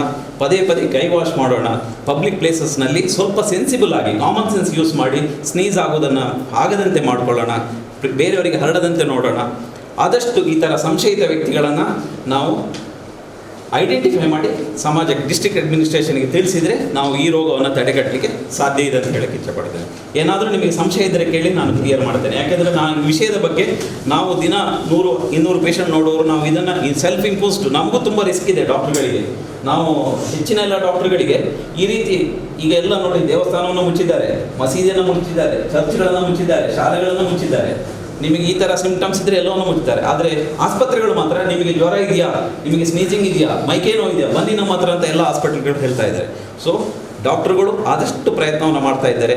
ನೀವು ಸಹ ನಿಮಗೆ ಒಂದು ಕಾಮನ್ ಸೆನ್ಸ್ ಯೂಸ್ ಮಾಡಿ ಈ ರೋಗವನ್ನು, ಈ ಚೈನನ್ನು ಬ್ರೇಕ್ ಮಾಡಲಿಕ್ಕೆ ನಿಮ್ಮ ಸಹಾಯ ಬೇಕು. ನೀವು ಮಾಡಿ ನಮ್ಮ ಸಮಾಜವನ್ನು, ಪಬ್ಲಿಕ್ಕನ್ನು ಎಜುಕೇಟ್ ಮಾಡಿ ಅಂತ ಹೇಳಿ ಎಲ್ಲರಿಗೂ ನಮಸ್ಕಾರ. ಕಾರ್ಯಕ್ರಮ ಇದನ್ನು ನೆರವೇರಿಸಿಕೊಡ್ಲಿಕ್ಕಿದ್ದಾರೆ ನಮ್ಮ ಸುಳ್ಯ ಘಟಕದ ಮಾಜಿ ಕಂಪನಿ ಕಮಾಂಡರ್, ಪದ್ಮಶ್ರೀ ಪುರಸ್ಕೃತರು ಹಾಗೂ ತೂಗು ಸೇತುವೆಯ ಸರದಾರರಾದ ಶ್ರೀಮಾನ್ ಗಿರೀಶ್ ಭಾರದ್ವಾಜ್ ಸರ್ ಅವರನ್ನು ನಾನು ಬೇಡಿಕೊಳ್ತೇನೆ. ಕಾರ್ಯಕ್ರಮಗಳನ್ನು ಹಮ್ಮಿಕೊಂಡಿದ್ದೇವೆ. ನಾವೆಲ್ಲ ಒಂದು ವಿಷಮ ಪರಿಸ್ಥಿತಿನಲ್ಲಿದ್ದೇವೆ. ಕೊರೋನಾ ಕಳವಳ, ಕೊರೋನಾ ಬಹಳಷ್ಟು ದಾಂಧಲೆಯನ್ನು ಮಾಡ್ತಾ ಇದೆ. ವಿಶ್ವದಾದ್ಯಂತ ಮಾಡ್ತಾ ಇದೆ, ನಮ್ಮ ದೇಶದಲ್ಲೂ ಮಾಡ್ತಾ ಇದೆ. ನಮ್ಮ ಮೊದಲನೇ ಕಾರ್ಯಕ್ರಮ ಸಾಧಕರೊಂದಿಗೆ ಸಂವಾದ. ನಮ್ಮ ನಿಷ್ಕಾಮ ಸೇವೆ ಸಲ್ಲಿಸುವ ಗೃಹರಕ್ಷಕರಿಗೆ ಒಂದು ಸ್ಫೂರ್ತಿ ತುಂಬುವ ಉದ್ದೇಶದಿಂದ ನಾವು ಇದನ್ನು ನಮ್ಮ ಜಿಲ್ಲೆಯ 2 ಮಾಣಿಕ್ಯಗಳಾದಂಥ ಪದ್ಮಶ್ರೀ ಹರೇಕಳ ರಾಜಪ್ಪ, ನಮ್ಮವರೇ ಆದಂಥ, ನಮ್ಮ ಹೋಮ್ ಗಾರ್ಡ್ನಲ್ಲಿ 20-30 ವರ್ಷಗಳ ಕಾಲ ಸೇವೆ ಸಲ್ಲಿಸಿದಂಥ ನಮ್ಮವರೇ ಆದಂಥ ಶ್ರೀ ಪದ್ಮಶ್ರೀ ಗಿರೀಶ್ ಭಾರದ್ವಾಜ್, ತೂಗು ಸೇತುವೆಗಳ ಸರದಾರ ಹಾಗೂ ಅಕ್ಷರ ಸಂತ ಹರೇಕಳ ರಾಜಪ್ಪ ಅವರ ನಡುವೆ ನಾವು ಒಂದು 10 ನಿಮಿಷ ಕೂತ್ಕೊಳ್ಳೋದೇ ಪೂರ್ವ ಜನ್ಮದ ಸುಕೃತದ ಫಲ. ಸೊ ಅವ್ರನ್ನ ಒಟ್ಟು ಸೇರಿಸುವ ಒಂದೇ ಉದ್ದೇಶದಿಂದ ನಾವು ಈ ಕಾರ್ಯಕ್ರಮವನ್ನು ಮಾಡಿಕೊಂಡಿರೋದು. 1 ವಾರದ ಹಿಂದೆಯೇ ಈ ಕಾರ್ಯಕ್ರಮವನ್ನು ನಾವು ಹಮ್ಮಿಕೊಂಡಿದ್ವಿ. ಕಾರಣಾಂತರಗಳಿಂದ ಈ ಕೊರೋನಾ ಕಳವಳದಿಂದಾಗಿ ಬಹಳಷ್ಟು ಸರ್ಕಾರಿ ಕಾರ್ಯಕ್ರಮ ನಡೆಸಬಾರ್ದು ಅಂತ ಹೇಳೋ ಒಂದು ಇದು, ನಾವೆಲ್ಲ ಸರ್ಕಾರದ ಅಡಿಯಲ್ಲಿ ಕೆಲಸ ಮಾಡೋದು. ಸೊ ಇವತ್ತು 100ಕ್ಕಿಂತ ಜಾಸ್ತಿ ಜನ ಸೇರಬಾರ್ದು, ಸಭೆ ಸಮಾರಂಭಗಳು ಮಾಡಬಾರ್ದು ಅಂತಿದೆ.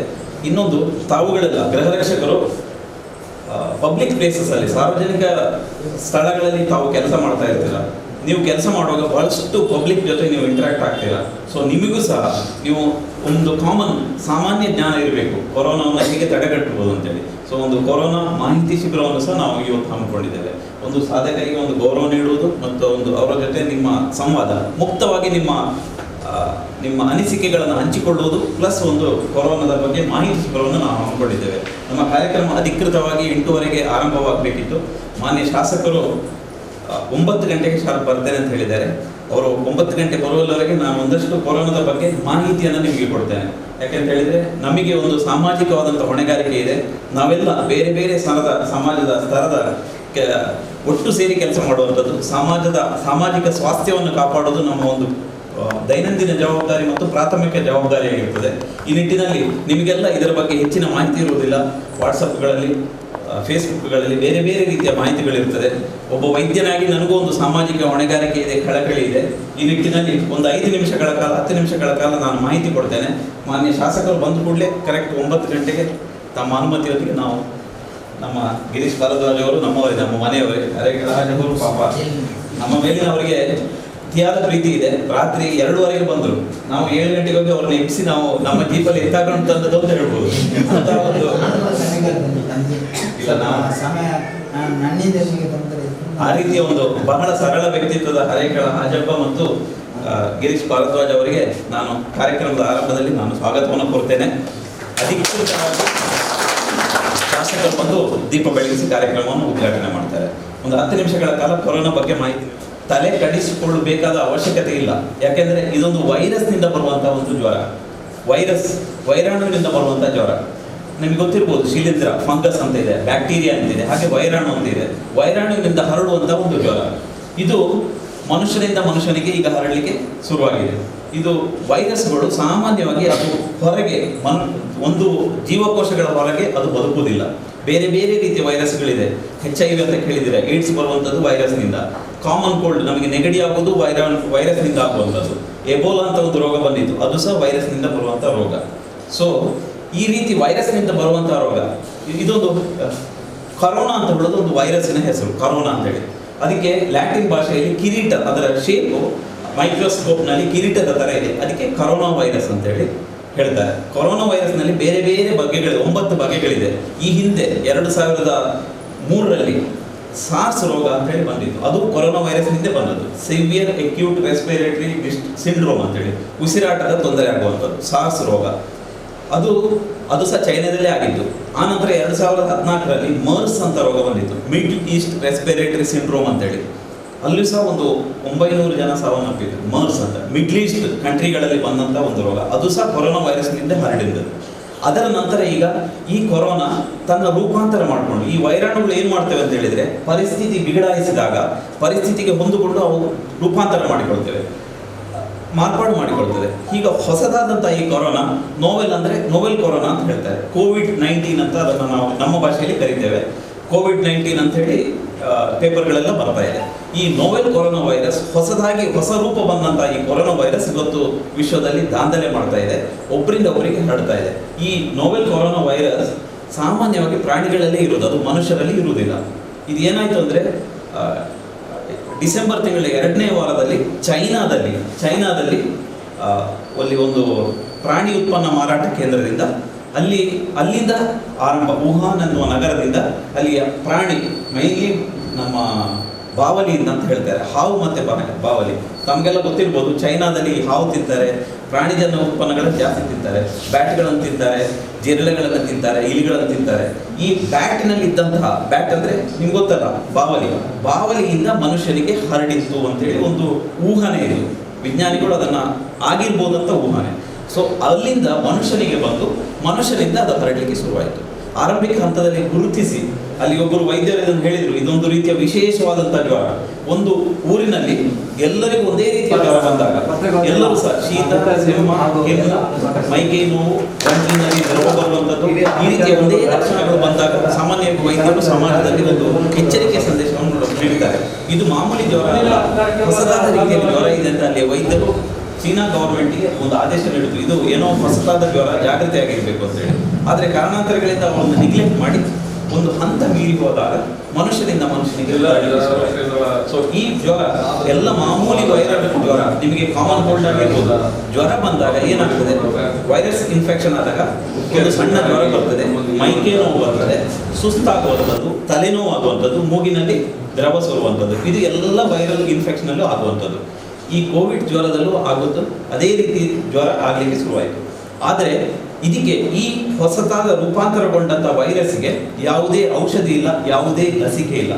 ಲಸಿಕೆ ಅಂತ ಹೇಳಿದ್ರೆ ಒಂದು ರೋಗ ಬರಬಾರ್ದು ಅಂದರೆ ನಾವು ಒಂದು ಇಂಜೆಕ್ಷನ್ ಕೊಟ್ಟು ಅದಕ್ಕೆ ಆ್ಯಂಟಿಬಾಡಿ ನಮ್ಮ ದೇಹದಲ್ಲಿ ನಾವು ಉತ್ಪತ್ತಿ ಮಾಡಿ ಅದು ಬರದಂತೆ ತಡೆಯಲಿಕ್ಕೆ ಮಾಡುವಂಥ ಒಂದು ವ್ಯವಸ್ಥೆ. ಈ ರೋಗಕ್ಕೆ ಲಸಿಕೆನೂ ಇಲ್ಲ. ತಮಗೆಲ್ಲ ಗೊತ್ತಿರ್ಬೋದು, BCG ವ್ಯಾಕ್ಸಿನೇಷನ್ ತಾವೆಲ್ಲ ಹಾಕಿದ್ದೀರಾ.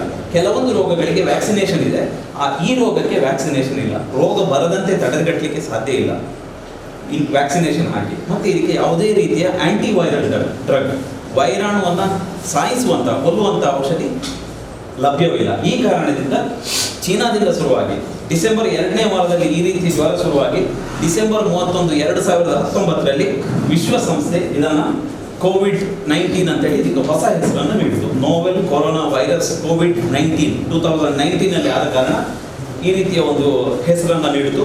ಡಿಸೆಂಬರ್ 31ರ ನಂತರ ಜನವರಿನಲ್ಲಿ ಸಂಖ್ಯೆ ಜಾಸ್ತಿ ಆಯಿತು. ಏನಿಲ್ಲ ಅಂದರೂ ಸಾಧಾರಣ ಒಂದು 3-4 ಲಕ್ಷ ಜನ ಇದರಿಂದ ಅಫೆಕ್ಟ್ ಆದರು. ಸುಮಾರು ಜನ ತೀರಿ ಹೋದರು. ಚೈನಾದಿಂದ ಜಪಾನಿಗೆ ಹೋಯಿತು, ಹಾಂಗ್ಕಾಂಗಿಗೆ ಹೋಯಿತು, ಇಟಲಿಗೆ ಹೋಯಿತು, ಫ್ರಾನ್ಸಿಗೆ ಹೋಯಿತು, ಅಮೇರಿಕಕ್ಕೆ ಹೋಯಿತು. ಈಗ ಎಲ್ಲ ದೇಶಗಳಿಗೆ ಸ್ಪ್ರೆಡ್ ಆಗಿದೆ. ನಮ್ಮ ಭಾರತ ದೇಶದಲ್ಲಿ ಇವತ್ತಿನ ಸಂಖ್ಯೆ ಪ್ರಕಾರ 60 ಮಂದಿ ಅಂತೇಳಿ ಪೇಪರ್ನಲ್ಲಿ ನೋಡಿದ್ದೇನೆ. ಕೇರಳದಲ್ಲಿ 24 ಮಂದಿ, ನಮ್ಮ ಮಂಗಳೂರಿನ ಸುತ್ತ ಮಂಗಳೂರು ಮಣಿಪಾಲದಲ್ಲಿ 3 ಮಂದಿ ಶಂಕಿತರಿದ್ದಾರೆ ಅಂತೇಳಿ ಒಂದು ನ್ಯೂಸ್ ಬರ್ತಾ ಇದೆ. ಕೇರಳದಲ್ಲಿ 24 ಮಂದಿ, ಬೆಂಗಳೂರಿನಲ್ಲಿ 5ನೇ ಮಂದಿ ಅಂತ ಇವತ್ತಿನ ಪೇಪರ್ನಲ್ಲಿ ಇದೆ. ಇದು ಏನಾಗ್ತದೆ ಅಂದರೆ, ಒಬ್ಬ ವ್ಯಕ್ತಿಯಿಂದ ಬಂದ ಮೇಲೆ ಇನ್ನೊಬ್ಬ ವ್ಯಕ್ತಿಗೆ ಹರಡಲಿಕ್ಕೆ ತುಂಬ ಸುಲಭ. ಇದು ಡ್ರಾಪ್ಲೆಟ್ ಇನ್ಫೆಕ್ಷನ್ ಅಂತ ಹೇಳ್ತಾರೆ. ನಿಮಗೆ ಜ್ವರ ಬಂದಾಗ, ಮೈಕೈ ನೋವಾದಾಗ, ಶೀತ ಆದಾಗ ಏನಾಗುತ್ತೆ, ಅಕ್ಷಿ ಬರುತ್ತೆ, ಸೀನು ಬರುತ್ತೆ. ಸೊ ಸೀನುವಾಗ ನೀವು ಒಮ್ಮೆ ಸ್ನೀಸ್ ಮಾಡಿದಾಗ ನಿಮ್ಮ ಬಾಯಿನಲ್ಲಿರುವಂತಹ ವೈರಾಣುಗಳು, ಶ್ವಾಸಕೋಶದಲ್ಲಿರುವ ವೈರಾಣುಗಳು ಹೀಗೆ ಹೊರಗಿನ ಪ್ರಪಂಚಕ್ಕೆ ಹೋಗ್ತದೆ. ನಿಮ್ಮ ಎದುರುಗಡೆ ಯಾರು ಇದ್ದರೆ ಅದು ನಿಮ್ಮಿಂದ ಅವರಿಗೆ ಸ್ಪ್ರೆಡ್ ಆಗ್ತದೆ. ಸೊ ಡ್ರಾಪ್ಲೆಟ್ ಇನ್ಫೆಕ್ಷನ್ ಅಂತ ಹೇಳ್ತಾರೆ.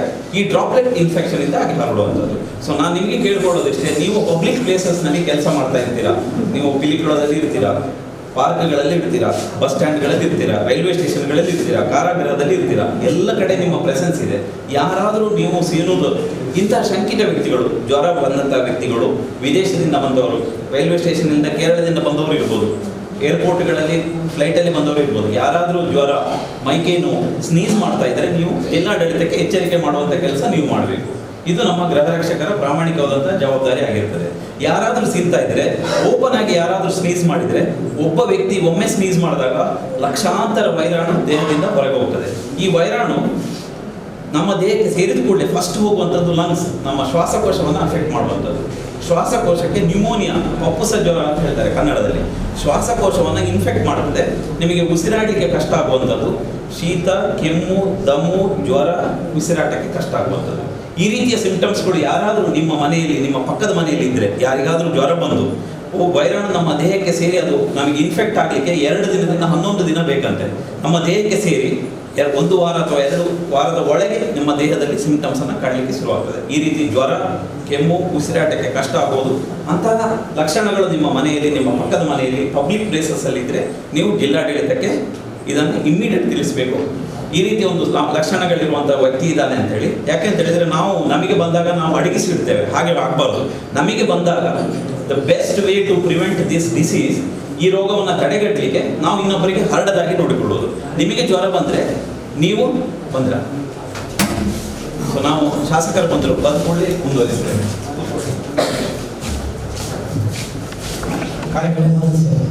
ನನ್ನ ಹೇಳ್ತಾ ಇದ್ದಾನೆ ಯಾಕೆಂತ ಹೇಳಿದ್ರೆ, ಒಂದು ಟೈಮಲ್ಲಿ ನಾನು ಕೂಡ ಇದೇ ಥರ ಇನ್ಫಾರ್ಮ್ ಆಗಿ ಕರೆಕ್ಟ್ ಮಾಡ್ತಾ ಇದ್ದೆ. ಕೆಲವು ವರ್ಷ 12 ವರ್ಷ ಪೆರೇಡ್ ಕಮಾಂಡರ್ ಆಗಿ ಕೂಡ ಮಾಡಿದ್ದಾರೆ. ಪೊಲೀಸ್ ಇದನ್ನು ಕೂಡ ನಮ್ಮ ಕಡೆ ಇರ್ತಿತ್ತು.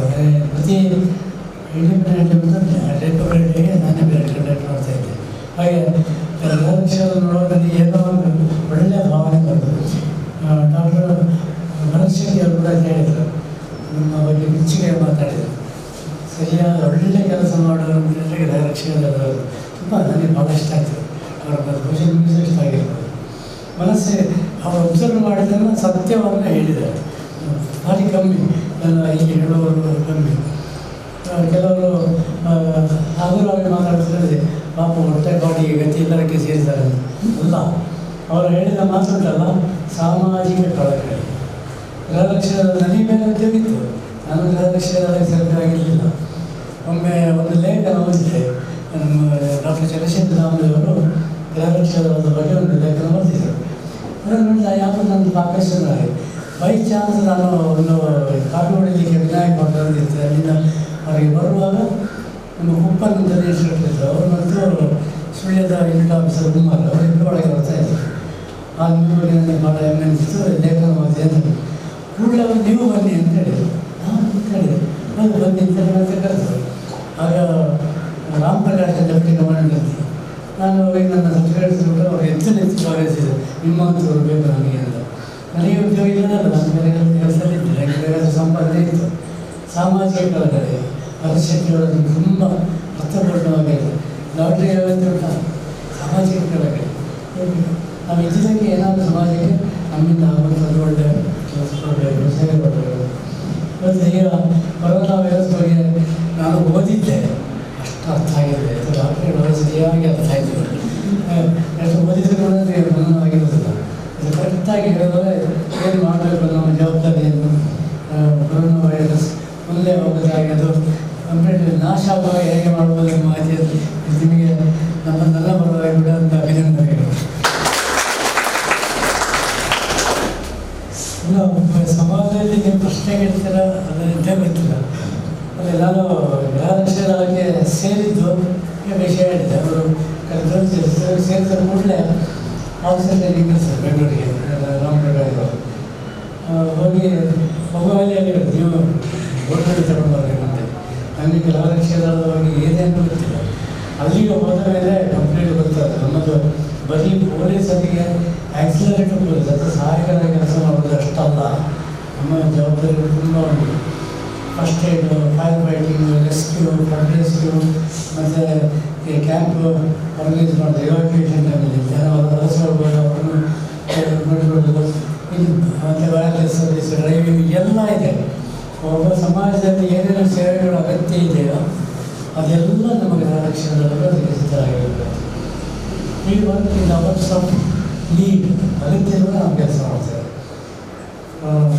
ಅದನ್ನು ಮಾತಿದ್ದಾರೆ, in the time of distress, sorrow or death, ಈ ಬಿಗಿಂಗ್ ಇನ್ ಪೀಸ್. ನಾವು ಕಷ್ಟ, ಬೇಸರ ಮತ್ತು ಇದೆಲ್ಲ ಟೈಮಲ್ಲಿ ನಾವು ಮನಸ್ಸಿಗೆ ಶಾಂತಿಯನ್ನು ತರ್ತೇವೆ, ಬೆಲೆ ಕೊಡ್ತೇವೆ, ಅವರಿಗೆ ಸಹಾಯ ಮಾಡ್ತೀವಿ ಅಂತ. ಅದು ಭಾಳ ಹೆಮ್ಮೆಯ ವಿಷಯ. ಸಾಮಾಜಿಕ ಕಳಕಳಿ ವರ್ಷಗಳು ತುಂಬ ಎಲ್ಲವರಿಗೆ ಸಾಮಾಜಿಕ ಕಳಕಳಿಯಿಂದ ಮಾಡ್ತಾಯಿದ್ದೀವಿ. ಎಲ್ಲರೂ ಕೂಡ ಹಾಗೆ ಅಂತ ನಾನು ಅಂದ್ಕೊಂಡಿದ್ದೇನೆ. ಅದು ಸತ್ಯ ಕೂಡ. ಸಾಮಾಜಿಕ ಕಳಕಳಿಯಿಂದಾಗಿ ಎಲ್ಲ ಕೆಲಸ ಮಾಡ್ತೇವೆ ಗೃಹರಕ್ಷಣೆಗಳಲ್ಲಿ. ಇನ್ನು ಹಾಗೆ ಅದಾದಮೇಲೆ ಒಳ್ಳೆಯ ಕಳಿಸಿದೆ, ಎಲ್ಲ ವಿಷಯ ಗೊತ್ತಾಯಿತು. ನನಗೆ ಕೆಲವು ಸೀನಿಯರ್ ಹೋಮ್ ಗಾರ್ಡ್ಸ್ ಅವ್ರನ್ನ ಕಳಿಸಿದ್ದೆ. ಮತ್ತು ಅದೇ ಫೈರ್ ಸರ್ವಿಸಂದು ವೆಹಿಕಲ್ ಇರ್ತದೆ, ರಾತ್ರಿ ಲೈಟ್ ಆಫ್ ಮಾಡಬೇಕು. ನಾನು ಕತ್ತು ಹೋಗಿ ಅಲ್ಲಿ ಅದರ ಸ್ಟೆಪ್ನಲ್ಲಿ ಹೋಗ್ತಾ ಇದ್ದೆ. ವಿಷಯ ಅಂತ ಗೊತ್ತಿರಲಿಲ್ಲ. ಅಲ್ಲಿ ಗೋಲ್ಮೆಂಟ್ ಬಂತು. ಸ್ವಲ್ಪ 5-6 ತಿಂಗಳಾದರೂ ಫಸ್ಟ್ ಟೈಮ್ ಟ್ರೈನಿಂಗ್ ಕಳಿಸಿದ್ರು. ಅದು ಅವ್ರು ಕೂಡ ಹೇಳಿದ್ರು, ನೀವು ಗೋಲ್ಮೆಂಟ್ ಹೋಗಬೇಕು. ಅದು ತುಂಬ ಚೆನ್ನಾಗಿ ಆಯಿತು. ಸ್ವಲ್ಪ ಸಮಯದಲ್ಲಿ ಆಫೀಸರ್ ಟ್ರೈನಿಂಗ್ನಲ್ಲಿ ಆಗಿದೆ.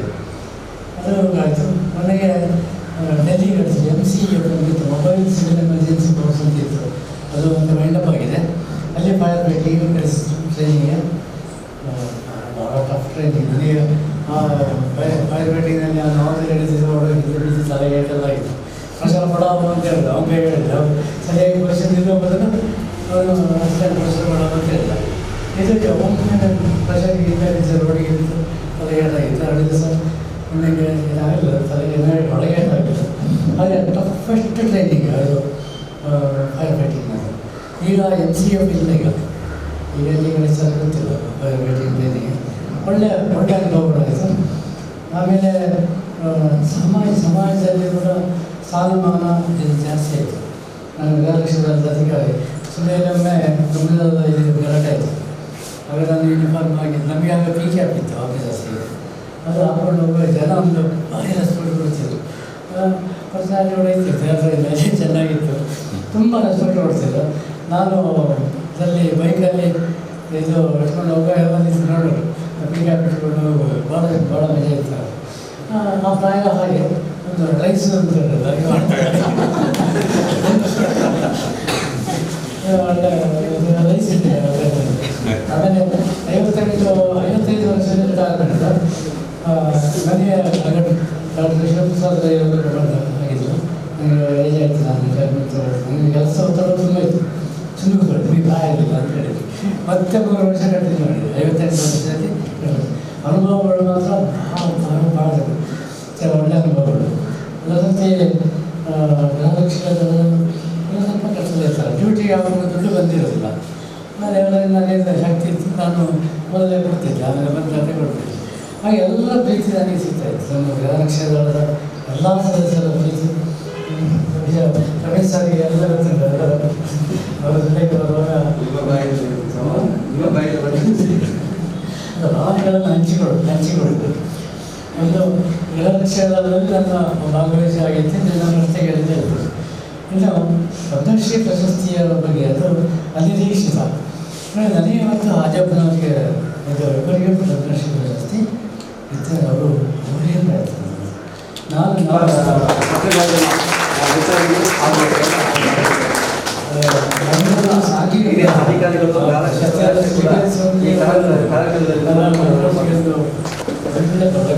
ಇಲ್ಲಿನ ಕಾರ್ಯಕ್ರಮದ ಭಾಗವಾಗಿ ನನ್ನ ಟೀಮ್ ಇದೆ, ಒಂದು ಟೀಮ್ ಇದೆ.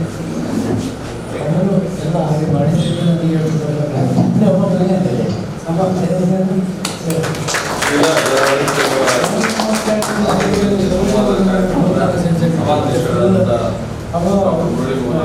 ಈಗ ನೀವು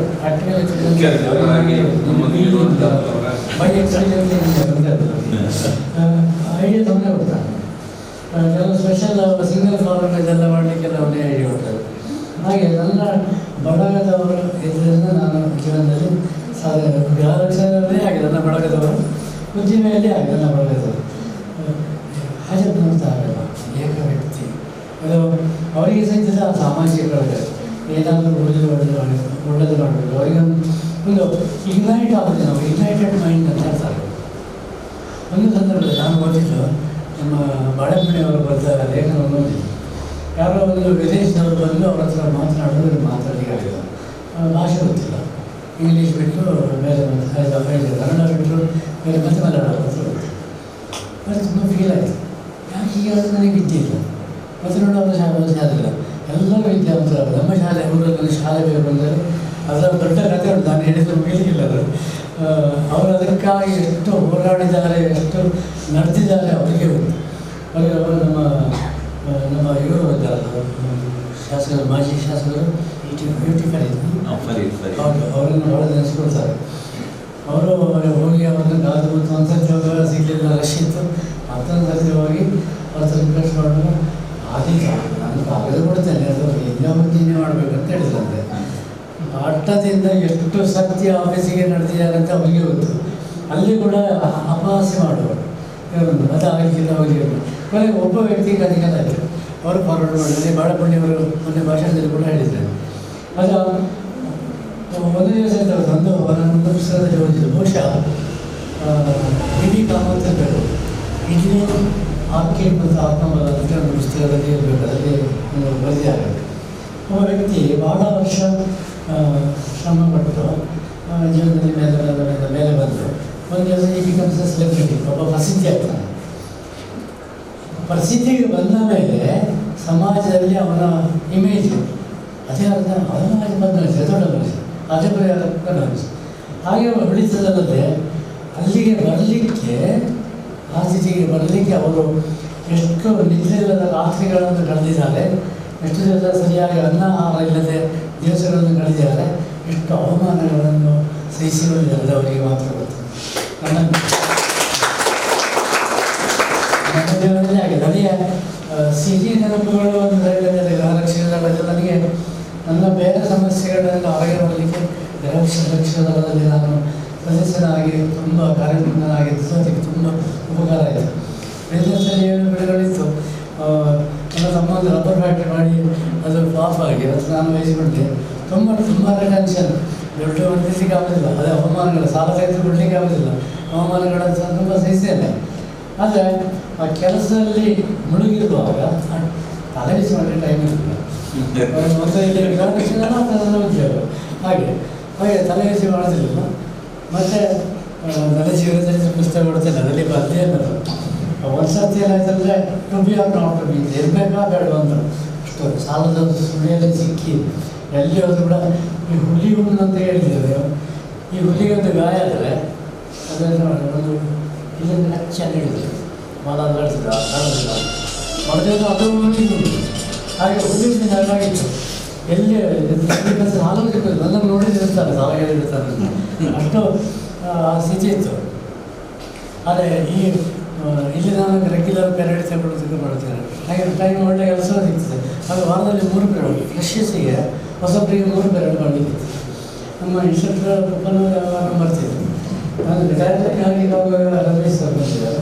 ಅದರ ಬದಲು ನಾನು ವಿಚಾರಿಸಿದ್ದೆ ಮತ್ತು ಹೇಳಿ ಹೋಗ್ತಿದ್ದೆ ಹೀಗೆ ಮಾಡಿ ಅಲ್ಲಿ ರೈಫಲ್ ಟ್ರೈನಿಂಗ್ ಮಾಡ್ತಿದ್ದೆ. ಅಷ್ಟೇ ಮಳೆಗಾಲದಲ್ಲೆಲ್ಲ ಥಿಯರಿ ಕ್ಲಾಸ್ ಮಾಡ್ತಿದ್ದೆ. ಹಾಗೆ ಫುಲ್ ಎಂಗೇಜ್ ಆಗಿರುವಾಗ ತಲೆಬಿಸಿ ಮಾಡಲಿಕ್ಕೆ ಚೆಲ್ಲಿಲ್ಲ. ಆದರೆ ಒಂದು ಸಂದರ್ಭದಲ್ಲಿ ಆಯ್ತಂದರೆ ಬ್ಯಾಂಕಿನ ಸಾಲಕ್ಕೆ RBI ಅವರು ಡೇಟ್ ಆಫ್ ಎಂಟ್ರಿ ಜಾಸ್ತಿ ಮಾಡಿ ತುಂಬ ಕಷ್ಟ ಆಯಿತು. 14% 21% ಹೋಯಿತು ಗೌರ್ಮೆಂಟ್. ನಾನು ಕಟ್ಟಿದೆಲ್ಲ ಬಡ್ಡಿಗೆ ತಗೋದು. Think of the best, be prepared for the worst ಅಂತಲೇ ಹೇಳ್ತಾರೆ. ಒಳ್ಳೆಯದನ್ನು ಆಲೋಚನೆ ಮಾಡೋದು ಮತ್ತು ಕೆಟ್ಟದಕ್ಕೆ ತಯಾರಾಗಿತ್ತು.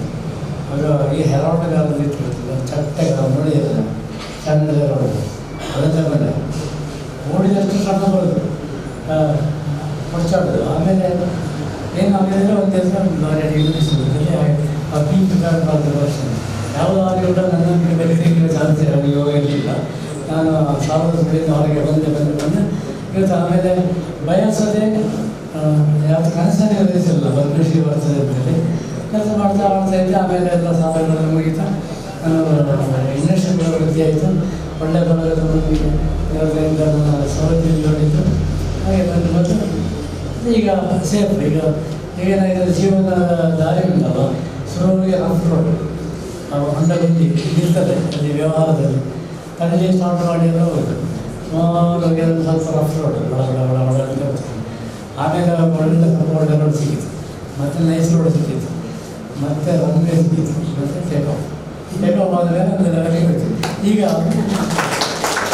ಕೆಳಗೆ ಮಾಡಿದಾಗ ಹಕ್ಕಿಗೆ ರೆಡಿ ಮಾಡೋದಿಲ್ಲ, ಅಂದರೆ ಕೆಳಗೆ ಬರ್ತೀನಿ ಅಂತ 2 ಇರ್ತದೆ. ಹಾಗೆ ವ್ಯವಹಾರದಲ್ಲಿ ಅಷ್ಟೇ ಮಾಡೋದು. ಮತ್ತು ನೋಡಿ ಕೊಡ್ತಾರೆ ನಾನು ಇದು ನನ್ನ ಜೀವನದ ಕಥೆ. ಇದು ಅಷ್ಟೇ ಕೇಳಿದ್ರು ಅಂತ ಹೇಳ್ಬೋದು. ನಮಗೆ ತುಂಬ ಹೆಮ್ಮೆ ಅಂದರೆ ನಮ್ಮ ಆಜಪ್ಪನವರ ಸಾಧನೆ ಬಗ್ಗೆ ನನಗೆ ಭಾಳ ನಮಗೆ ಕೆಲವು ವರ್ಷ ಹಿಂದೆ ನನಗೆ ಮತ್ತು ಅವರಿಗೆ ಒಂದೇ ಕಡೆಗೆ ನನ್ನ ಮನೆ ಇತ್ತು. ಗ್ಯಾರೇಜ್ ದಕ್ಷಿಣ ಕನ್ನಡ ಜಿಲ್ಲಾ ಗ್ಯಾರೇಜ್ ಮಾಲಕರ ಸಂಘದಲ್ಲಿ.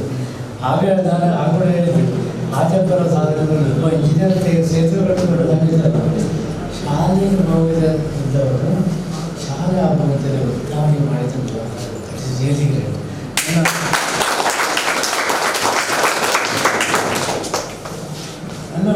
ಅಂದರೆ ಹೇಗೋ ಆಯ್ತು ಆಗ್ತಾ ಇಲ್ಲಿಗೆ ಬಂದೆ ಇನ್ನೊಂದು ವಿಷಯ ನಮ್ಮನ್ನು ಬೆಳೆಸಿದ್ರೆ ನಾವು ಒಂದೊಂದು ಒಳ್ಳೆ ಕೆಲಸ ಮಾಡೋಕ್ಕೆ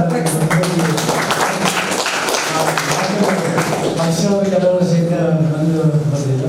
ಅದರಲ್ಲಿ ಎಲ್ಲ ಪತ್ರಿಕೆಗಳವರು ಒಂದು ಪಾಸಿಟಿವ್ ಇಂಪ್ಯಾಕ್ಟ್ ಬರುತ್ತೆ ಸಮಾಜದಲ್ಲಿ.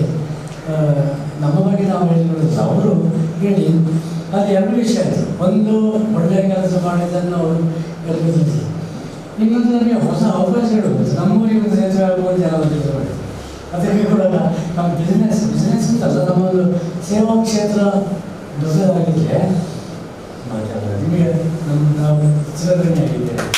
ಶಕ್ತಿಯನ್ನು ಕೊಡಲಾಗಟ್ಟ ಸರ್ಕಾರಕ್ಕೆ ನಾವು ತಕ್ಷಣವಾಗಿ ಹೆಮ್ಮೆಯ ಪುತ್ರರಿಬ್ಬರು. ಬಹುಶಃ ಇವತ್ತು ನನ್ನ ಜೀವನದ ಅತ್ಯಂತ ಸಾರ್ಥಕವಾದಂಥ ಕ್ಷಣ. ಯಾಕಂತ ಹೇಳಿದ್ರೆ 2 ಕಡೆ ಪದ್ಮಶ್ರೀ ಅವರನ್ನು ಕೂರಿಸ್ಕೊಂಡಿದ್ದ ಭಾಗ್ಯ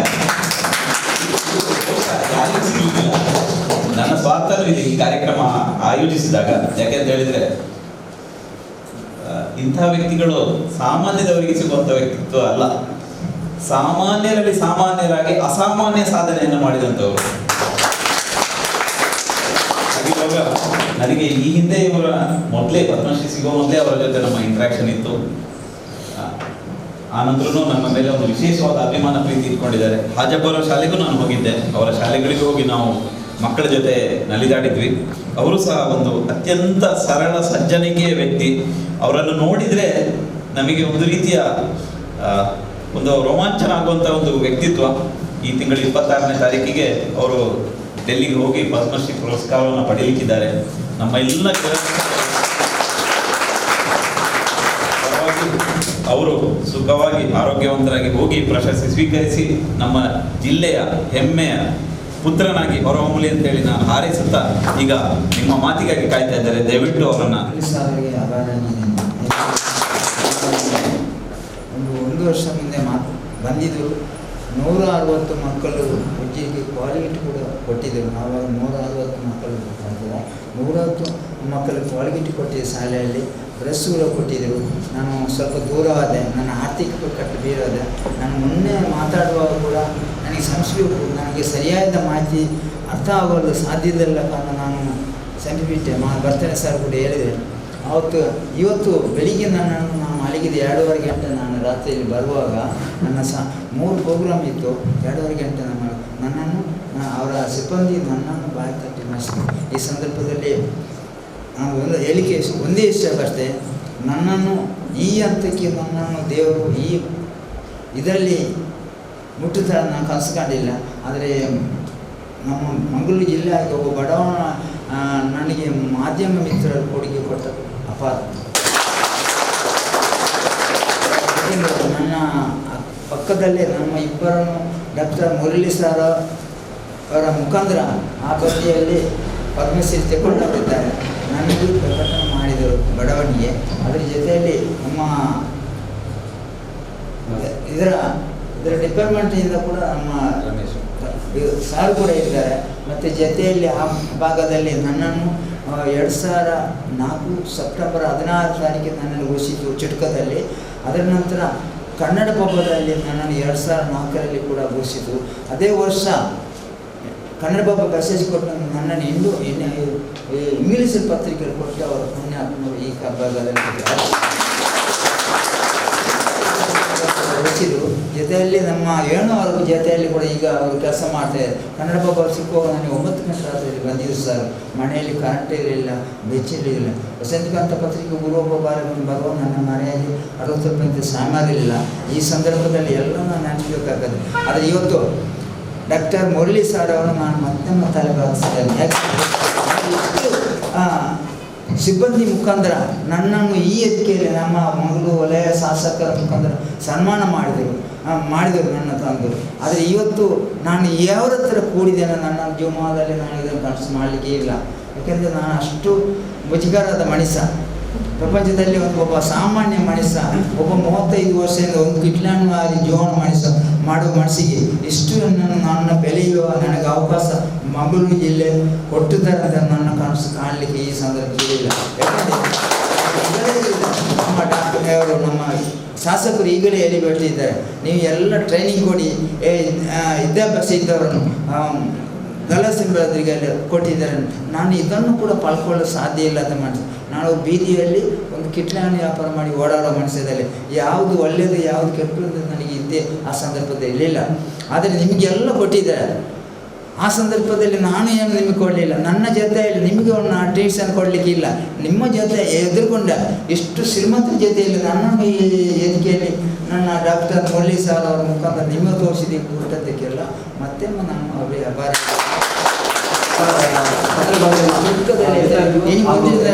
ನಾವು ಎಲ್ಲ ಕರ್ನಾಟಕದ ಮೂಲದ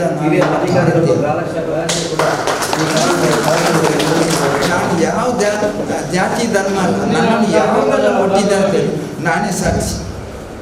ಇಲ್ಲಂದ್ರೆ ಎಷ್ಟು ದೊಡ್ಡ ಅಧಿಕಾರಿ, ಎಷ್ಟು ಸರ್ಕಾರ ನೌಕರ ಮುಖಾಂತರ ನನ್ನನ್ನು ಕೊಟ್ಟಿದ್ದಕ್ಕೆ ನಾನು ಏನು ಕೊಡಲಿ ನಿಮ್ಮ ಹತ್ರ ಈ ಮಾತು. ನನ್ನ ಮನೆಗೆ ಬರುವಾಗ ಬೆಳಿಗ್ಗೆ ನಾನು ಮಲಗಿದೆ, ಸ್ವಲ್ಪ ತೊಂದರೆ. 2 ಸಿಬ್ಬಂದಿಲಿ ಕಳಿಸ್ಕೊಂಡು ನನ್ನನ್ನು ಈ 7 ಗಂಟೆ ಮನೆಗೆ ಜೊತೆ ನನ್ನ ಕೂತ್ಕೊಳ್ಳಿ ಅವಕಾಶ ಕೊಟ್ಟಿದ್ದಾರಲ್ಲ, ನಾನು ಹೇಳ್ಕೊಳ್ಳೆ. ಇದಕ್ಕೆ ನಾನು ಪೂರ್ತಿ ನಾನು ತಲೆಬಾಗಿಸಿ ನನ್ನ ಜಿಲ್ಲೆಗೆ, ನನ್ನ ಭಾರತ ಸರ್ಕಾರಕ್ಕೆ ನಾನು ಕೂಡ ತಲೆಬಾಗಿ ನನ್ನ ಅವಕಾಶ ಕೊಟ್ಟದಕ್ಕೆ ನಾನು ಹೇಳ್ಕೊಳ್ಳೆ. ಲೋಕಸಭೆ ಸದಸ್ಯರು ಇರ್ಬೋದು, ಜಿಲ್ಲಾ ಉಸ್ತುವಾರಿ ಇದ್ದರು, ಮಂಗಳೂರು ಜಿಲ್ಲಾಧಿಕಾರಿ ಇರ್ಬೋದು, ನಮ್ಮ ಉಸ್ತುವಾರಿ ಮಂತ್ರಿ, ನನ್ನ ಶಾಸಕರು ಕೂಡ ಒಂದು ಬೇರೆಯಾದ ಒಂದು ಶಾಸಕರಿದ್ದರು, E.T. ಫರೀದ್ ಅವರೊಂದು. ಇವತ್ತು ನಾನು ಅವ್ರನ್ನ ನೋಡ್ಕೊಂಡು ನನಗೆ ರಾತ್ರಿಯಲ್ಲಿ ಕೂಡ ಹೇಳಿದ್ದೇನೆ. 2:30 ಗಂಟೆ ನಾನು ಸನ್ಮಾನ ಮಾಡುವಾಗ ಅವರ ಮಗ ಸರ್ ನನ್ನ ಈ ಅರೆಕಳರೆ 2 ಈ ಪರಿಸ್ಥಿತಿ ಎಲ್ಲಿ ಇದ್ದೇನೆ. ನಾನು ದಿವಸಕ್ಕೆ 3-4 ಜಲೆಯಲ್ಲಿ ಕೂಡಿಸ್ತದೆ. ಇವತ್ತು ಕೂಡ ರಾತ್ರಿಯಲ್ಲಿ ಕೂಡ 2 ಇದೆ. ಆದರೆ ನಾನು ನಾಳೆ ಇವತ್ತು ನಿಮ್ಮ ಜೊತೆಯಲ್ಲಿ ಇದ್ದುಕೊಂಡಿಲ್ಲ. ಈ ಸಂದರ್ಭದಲ್ಲಿ ನಿಮಗೆಲ್ಲ ಸಿಬ್ಬಂದಿ ವರ್ಗದ ದಳದ ಇದರ ಅಧಿಕಾರಿ ವರ್ಗದ ಕೂಡ ತಲೆಬಾಗಿಸಿ ನನಗೆ ಈ ಅವಕಾಶ ಕೊಟ್ಟದಕ್ಕೆ, ನನ್ನ ಪದ್ಮಶ್ರೀ ತಗೊಂಡವರ ಮುಖಾಂತರ ನನಗೆ ಈ ಅವಕಾಶ ಕೊಟ್ಟರೆ ನನ್ನ ಮಾಧ್ಯಮ ಮಿತ್ರರಲ್ಲಿ ಯಾರನ್ನು ಕೂಡ ಆಗುವುದಿಲ್ಲ. ಈ ಸಂದರ್ಭ ಎಲ್ಲ ನನಗೆ ಕೈಸೋ, ಯಾರು 1 ರೂಪಾಯಿ ಬೆಲೆ ಇಲ್ಲದ ಲಕ್ಷ ಕೊಟ್ಟರೆ ಎಂದರು ಈ ಸಂದರ್ಭದಲ್ಲಿ ಎಲ್ಲಿಗೆ ಇಷ್ಟಪಡ್ತೇನೆ. ಒಬ್ಬ ಸಾಮಾನ್ಯ ಮನಸ್ಸಿ 1 ರೂಪಾಯಿ ಕಿಟ್ಲಾಣ ಜೀವನ ಮಾಡಿಸಿ ಕೊಟ್ಟದ್ದು ಲಕ್ಷ ಕಟ್ಟಲೆ ಕೊಟ್ಟಿರೋದ್ರಿಂದ ಯಾವ ಒಂದು ಆಧಾರ ಮೇಲೆ ಕೊಟ್ಟಿದ್ದಾರೆ ಅಂತ ಹೇಳಲಿಕ್ಕೆ ಆಗುವುದಿಲ್ಲ. ಅದೇ ಸರ್ಕಾರಿ ಶಾಲೆಗೆ ನಾನು ಈ ಮುಂದಿನ ಕನಸು ಕಾಣಬೇಕು, ವಿದ್ಯಾಭ್ಯಾಸ ಕಲ್ಕೊಂಡು ಹೋಗಬೇಕು. ನಾವು ಅದನ್ನು ಕಂಡು ಡಾಕ್ಟರ್ ಮುರಳಿ ಅವರು 160 ಮಕ್ಕಳಿಗೆ ಕ್ವಾಲಿಟಿ ಕೊಟ್ಟಿದ್ದಾರೆ, ಬೆಳೆಸಿಕೊಂಡು ಕೊಟ್ಟಿದ್ದಾರೆ. ಇವತ್ತು ನಾನು ಯಾಕೆಂದರೆ ಅವರು ಇಲ್ಲಿ ನಮ್ಮ ತಾಲಗಟ್ಟೆ ಇದರಲ್ಲಿ ಡಾಕ್ಟರ್ ಅಲ್ಲ ಸರ್ ಇದ್ದರು. ಆ ಸಂದರ್ಭದಲ್ಲಿ ನಾನು ಇವತ್ತು ನನ್ನ ಮರ್ತೋಯ್ತು 1 ತಿಂಗಳು 2 ತಿಂಗಳಲ್ಲಿ. ಅದರ ನಂತರ ಒಂದು NSS ಶಿಬಿರದಲ್ಲಿ ಅಲ್ಲಿ ಕೂಡ ನಾನು ಪಾಲ್ಗೊಳ್ಳಿ ನಾನು ಕರೆಸಿದ್ರು. ಆ ಸಂದರ್ಭದಲ್ಲಿ NSS ಶಿಬಿರ ಕೂಡ ಒಂದು ಭಾಳ ಒಳ್ಳೆಯದು, ಮಾದರಿ ಅದು. ಯಾಕೆಂದರೆ NSS ಶಿಬಿರಗಳು ಕೂಡ ನೀವು ಈಗ ಸಿಬ್ಬಂದಿ ಪೊಲೀಸ್ ಇಲಾಖೆಯಿಂದ ಕೆಲಸ ಮಾಡು ಒಳ್ಳೆಲ್ಲ ಟ್ಯೂಷನ್ ಕೊಡ್ತಾರಲ್ಲ, ಅದರಲ್ಲಿ ಕೂಡ ಒಂದು ಟ್ಯೂಷನ್ ಕೂಡ ಇದೆ. ನಾನು ಶಾಲೆಯಲ್ಲಿ ಹೋಗಿಲ್ಲ, ನಾನು ಅದರಲ್ಲಿ 6 ಸಾವಿರ ಕಂಡಿದ್ದೇನೆ. ಆದರೆ ಈ ಸಂದರ್ಭದಲ್ಲಿ ಎಲ್ಲ ಹೇಗೆ ಇನ್ನು ಮುಂದಿನ ಜೀವನ ನಿಮಗೆ ಎಲ್ಲರೂ ಒಳ್ಳೆಯದಾಗಲಿ.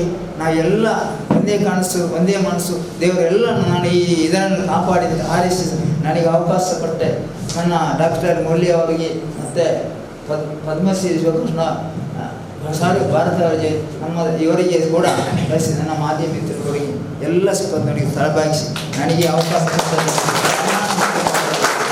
ಶಾಸಕರು ಸನ್ಮಾನ ಮೂಲಕ ಮಾಡಿದರು. ತುಂಬ ಇದೆಯ ವಂದನೆಗಳು. ನಮಸ್ಕಾರ. PG ಮಾತುಗಳನ್ನಾಡಿದ ಮತ್ತು ಗೃಹ ರಕ್ಷಕರಿಗೆ ತರಬೇತಿಗಳ ಬಗ್ಗೆ ಮಾಹಿತಿಯನ್ನು ಅವರಿಗೆ ಧನ್ಯವಾದಗಳು. ಅದೇ ರೀತಿ ಅಕ್ಷರ ಸಂತರು ಪದ್ಮಶ್ರೀ ಪುರಸ್ಕೃತರಾದ ತಮ್ಮ ಜೀವನದ ಪ್ರತಿಯೊಬ್ಬರ ಜೀವನದ ಏಳುಬೀಳುಗಳೇ ಅವರ ಜೀವನದ ಸ್ಫೂರ್ತಿ. ಆ ದೃಷ್ಟಿಯಲ್ಲಿ 2 ಮಾತುಗಳನ್ನಾಡಿದ ನಮ್ಮ ನೆರೆಯ ಅಕ್ಷರ ಸಂತರು ಪದ್ಮಶ್ರೀ ಪುರಸ್ಕೃತರು ಶ್ರೀಮಾನ್ ಹಾಜಪ್ಪ ಸರ್ ಅವರಿಗೆ ಧನ್ಯವಾದಗಳು. ಅದೇ ರೀತಿ ಮುಂದಿನ ಕಾರ್ಯಕ್ರಮದ ಭಾಗವಾಗಿ ಗಣ ಅಧ್ಯಕ್ಷರ ಭಾಷಣ. ಅದಕ್ಕಿಂತ ಮುಂಚೆ 1-2 ಮಾತು ನಾನು ಮಾತಾಡಲೇಬೇಕಾಗಿದೆ. ಇಂಗ್ಲೀಷ್ನಲ್ಲಿ ಒಂದು ಮಾತಿದೆ, god proposes and man disposes ಅಂತ. ಜನವರಿಯಲ್ಲೇ ನಮ್ಮ ಕಮಾಂಡ್ ಸರ್ ಅವರ ಅವಧಿ ಮುಗಿದಿತ್ತು.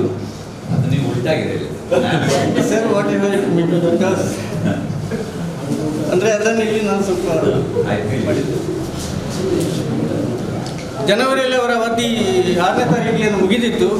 ಆವಾಗಲೇ ನಾನು ನಿರೀಕ್ಷೆ ಮಾಡಿದರೆ 2ನೇ ಬಾರಿ ಕೂಡ ಅವರು ಆಗ್ಬೋದು ಅಂತ ನಿರೀಕ್ಷೆ ಇತ್ತು ನನಗೆ.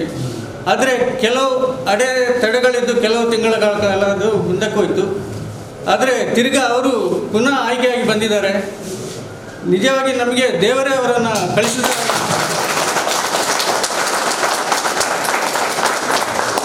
ದೇವರೇ ಅವರನ್ನು ಪುನಃ ನಮಗೆ ಕಳಿಸಿದ್ದಾರೆ ಅಂತ ನಾನು ಭಾವಿಸ್ಕೊಂಡಿದ್ದೆ. ಇದು ನಿಮ್ಮೆಲ್ಲರ ಭಾಗ್ಯ ಅಂತ ಹೇಳ್ತಾ ಇದ್ದೀನಿ. The scope of home guards ಅಂದರೆ ಈ ಒಂದು ಗೃಹ ರಕ್ಷಕ ಇಲಾಖೆಯ ವ್ಯಾಪ್ತಿ ಇದು ದಕ್ಷಿಣ ಕನ್ನಡ ಜಿಲ್ಲೆಯಾದ್ಯಂತ ಏನೋ ಇವತ್ತು ಪ್ರಚಾರ ಆಗಿದೆ. ಅದು ಮಾಧ್ಯಮದ ಮುಖಾಂತರ ಇರ್ಬೋದು, ಪತ್ರಿಕೆಯ ಮುಖಾಂತರ ಇರ್ಬೋದು, ಅದು ಏನಿದ್ರೂ ಇವರ ಕಾಲಘಟ್ಟದಲ್ಲಿ ಅಂತ ನಾನು ಹೇಳಲಿಕ್ಕೆ ತುಂಬಿರುವುದಿಲ್ಲ. ಇನ್ನೂ ಒಂದು ಮಾತು ಹೇಳ್ತಾ ಇದ್ದೀನಿ. ಇವತ್ತು ಅಗ್ನಿಶಾಮಕ ಇಲಾಖೆ ಅಲ್ಲಿ ಮಹಿಳೆಯರಿಗೆ ಅವಕಾಶವನ್ನೇ ಇಲ್ಲ, ಅಪಾಯಿಂಟ್ಮೆಂಟೇ ಇಲ್ಲ. ಅಂಥ ಇಲಾಖೆಯಲ್ಲಿ ಅದರ ಅಧಿಕಾರಿಗಳೊಂದಿಗೆ ಮಾತನಾಡಿಸಿಕೊಂಡು ನಮ್ಮ ಮಹಿಳಾ ಗೃಹ ರಕ್ಷಕಿಯರನ್ನು ಅಲ್ಲಿಯೂ ಕೂಡ ಕರ್ತವ್ಯಕ್ಕೆ ನಿಯೋಜನೆ ಮಾಡಿದ ಮುಂಚೆ ಮಂಗಳೂರಲ್ಲಿ ಯೂನಿಫಾರ್ಮಲ್ಲಿ ಯಾವುದೇ ಬಸ್ಸಲ್ಲಿ ಗೃಹ ರಕ್ಷಕರು ಹೋದರೂ ಕೂಡ ಕಂಡಕ್ಟರ್ಗಳು ಅವರನ್ನು ಕೀಳಾಗಿ ಕಾಣುವಂಥ ಪರಿಸ್ಥಿತಿ ಇತ್ತು. ಆದರೆ ಇಂದಿಗೆ ಯಾವುದೇ ಒಬ್ಬ ಹೋಮ್ ಗಾರ್ಡ್ ಬಸ್ಸಲ್ಲಿ ಹೋದರೂ ಕೂಡ ಕಂಡಕ್ಟರ್ ಕೂಡ ಹತ್ತಿರ ಬರ್ತಾ ಇಲ್ಲ ಟಿಕೆಟಿಗಾಗಿ. ಅದರ ಕೀರ್ತಿ ಕೂಡ ಅವರಿಗೆ ಇಷ್ಟು ಹೇಳಿ ಅವರ ಈ ಮರು ನೇಮಕ್ಕಾಗಿ ನಮಗೆ ಬಂದಿದ್ದಾರೆ. ಅವರಿಂದ 1-2 ಗಣ ಅಧ್ಯಕ್ಷೀಯ ಭಾಷಣವನ್ನು ನಾವು ನಿರೀಕ್ಷಿಸೋಣ. ಏನು ಸ್ಮೃತಿ ಅನಿಸುತ್ತೆ ಸ್ಫೂರ್ತಿ ಏನು ಅಂತ ಇಂಜಿನಿಯರಿಂಗ್ ಮಾಡಿದ್ಮೇಲೆ ಒಂದು ವರ್ಕ್ಶಾಪ್ ಮಾಡಿದೆ. ಅಪ್ಪ ನಮ್ಮ ಅಪ್ಪ ಹೇಳಿದ್ರು, ನೀನು ಉದ್ಯೋಗಕ್ಕೆ ಹೋಗೋದು ಬೇಡ, ಹಳ್ಳಿಯ ಜನರಿಗೆ ಉಪಯೋಗ ಮಾಡು, ಕಂಪನಿಗಳಿಗೆಲ್ಲ ಪುತ್ತೂರಿಗೆ ಮಂಗಳೂರಿಗೆ ಹೋಗಬೇಕು. ಹಾಗೆ ನಮ್ಮ ಅರ್ಥದಲ್ಲಿ ನಡೆಸ್ತಾ ಇದೆ. 99 ಇಸ್ವಿಯಲ್ಲಿ ಸುಳ್ಳಿಗೆ ನಮ್ಮ ಗ್ರಾಮದವರು ಬಂದು ತೂಸತೆ ಮಾಡಬೇಕು ಅಂತ ಹೇಳಿದರು. ಅದು ನನಗೆ ಗೊತ್ತಿಲ್ಲ, ನಾನು ಮೆಕ್ಯಾನಿಕಲ್ ಇಂಜಿನಿಯರ್, ಸಿವಿಲ್ ಇಂಜಿನಿಯರಿಂಗ್ ಅಂತ ಹೇಳಿದೆ. ಅವಾಗ ನಮಗೆ ನಾವು ಬಾಕಿ ಬರೋದು, ನೀವು ಮನಸ್ಸು ಮಾಡಿದ್ರೆ ಮಾಡ್ಬೋದು, ನೀವು ಮಾಡ್ಬೋದು ಅಂತ ನಾವು ತುಂಬ ಕಷ್ಟದಲ್ಲಿದ್ದೇವೆ ಅಂತ ಹೇಳಿದ್ರು. ಆಮೇಲೆ ಹೋಗಿ ಮುಂದೂರಿಗೆ ಬಂದು ಪುಸ್ತಕ ತಗೊಂಡು ಸ್ಟಡಿ ಮಾಡಿ ಒಂದು ವಿನ್ಯಾಸ ಮಾಡಿದೆ. ಆಗ ಈ ವಿನ್ಯಾಸ ಮಾಡಲು IRCC ಹೇಳಿದೆ, ಸರ್ಕಾರ ನಿಯಮ ಉಂಟು, ಒಂದು ಸೇತುವೆ ಇಷ್ಟು ರೋಡ್ ತಗೊಳ್ಬೇಕು, ಪಾದಚಾರಿ ಸೇತುವೆ ಒಂದು ಚದರ ಮೀಟರ್ 400 ಕಿಲೋಮೀಟರ್ ಕೊಡಬೇಕು. ಆ ರೀತಿ ವಿನ್ಯಾಸ ಮಾಡಿ ಎಸ್ಟಿಮೇಟ್ ಮಾಡಿ ಕೊಡುವಾಗ MLA ಅವರ ಹತ್ರ ಜಿಲ್ಲಾ ಪಂಚಾಯತ್ ಇಂಜಿನಿಯರಿಂಗ್ ತುಳು ಸೇತುವೆಗಳಿಗೆ ಅನುದಾನ ಇಲ್ಲ ವಾಪಸ್ ಬರ್ತಿದ್ದಾರೆ.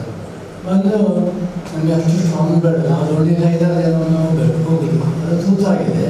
ಈಗ ನಮಗೆ ಏನಾದರೂ ಕಮ್ಮಿ ಒಂದು 25 ಜನ ಹೋಗೋದು ಸಾಕು, ಒಂದು ಸಿಂಪಲ್ ಬ್ರಿಡ್ಜ್ ಮಾಡಿ ಪುನಃ ಎಸ್ಟಿಮೇಟ್ ವಿನ್ಯಾಸ ಪದ್ಧತಿ ವಿನ್ಯಾಸ ನಾವು 20 ಏನಲ್ಲ, ಒಂದು 80 ಜನ ಇಲ್ಲೊಟ್ಟು ಪ್ರವಾಸ ವಿನ್ಯಾಸ ಮಾಡಿದೆ. ನನಗೆ ಇದನ್ನು ಕೊಡೋದು ಬೇಡ, ನೀವು ಗ್ರಾಮದಿಂದ ಸ್ವಯಂ ಸೇವಕರು ಬನ್ನಿ, ಸಾಮಾನ್ಯ ತಂದು ಕೊಡಿ, ನಿಮಗೆ ಮಾಡಿದ್ದಾರೆ ಅಂತ ಹೇಳಿ. ಹಾಗೆ ಅವರದ್ದು ಗೊತ್ತು, ಅವರದ್ದು ಗೊತ್ತು. ಆ ಸುರಕ್ಷಿತ ಸೇತುವೆ ಮಾಡುವಾಗ ಇನ್ನೂ ಸೇತುವೆ ಮಾಡಿ ಕಲ್ಪನೆ ಇಲ್ಲ, ಕನಸು ಇಲ್ಲ. ನಮ್ಮ ಸೇತುವೆ ಹೋಗಿದ್ದೆ, ತಿಂದಿದ್ದೇವೆ, ಅದು ಹೆದರಿಕೆ ಆಗ್ತಿತ್ತು. ಅದೊಂದು ಸಣ್ಣ ಆರೋಗ್ಯ ಹೇಳ್ತಾರೆ, ಅದರಲ್ಲಿ ಕಿಟ್ಟಣ್ಣ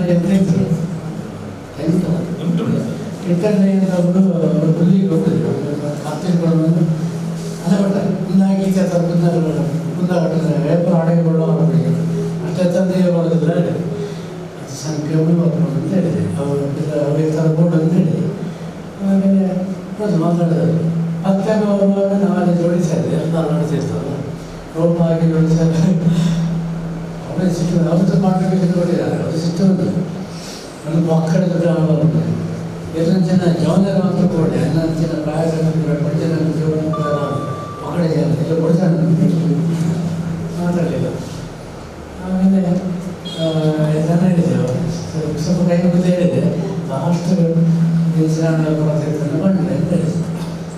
ಮತ್ತೆ ಮೂರನೇ ಜೊತೆ ಬರುವಾಗ ನನ್ನೆಲ್ಲ ಜೋಡಿಸಿ ಆಗಿದೆ. ಒಂದು ಕಥೆ ಹೀಗೆ ಐಚತ ಫಸ್ಟ್ ಅಂತ ಹೇಳಿದ್ರು.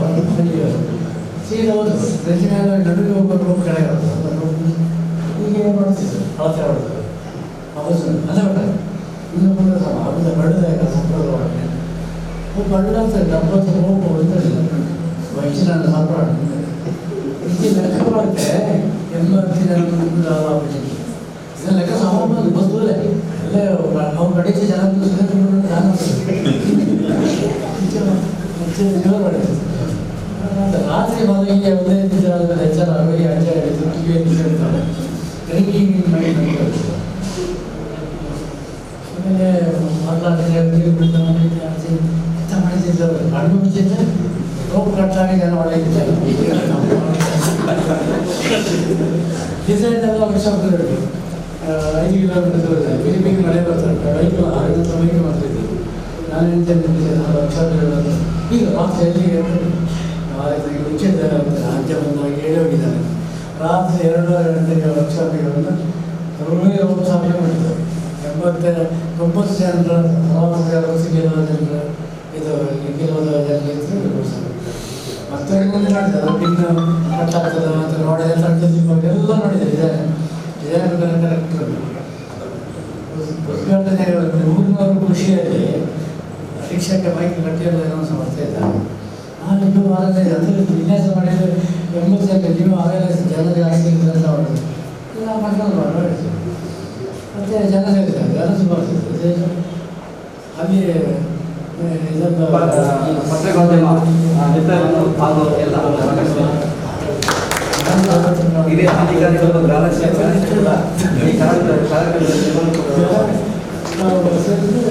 ಮುಂದಿನ ಕಾರ್ಯಕ್ರಮದ ಭಾಗವಾಗಿ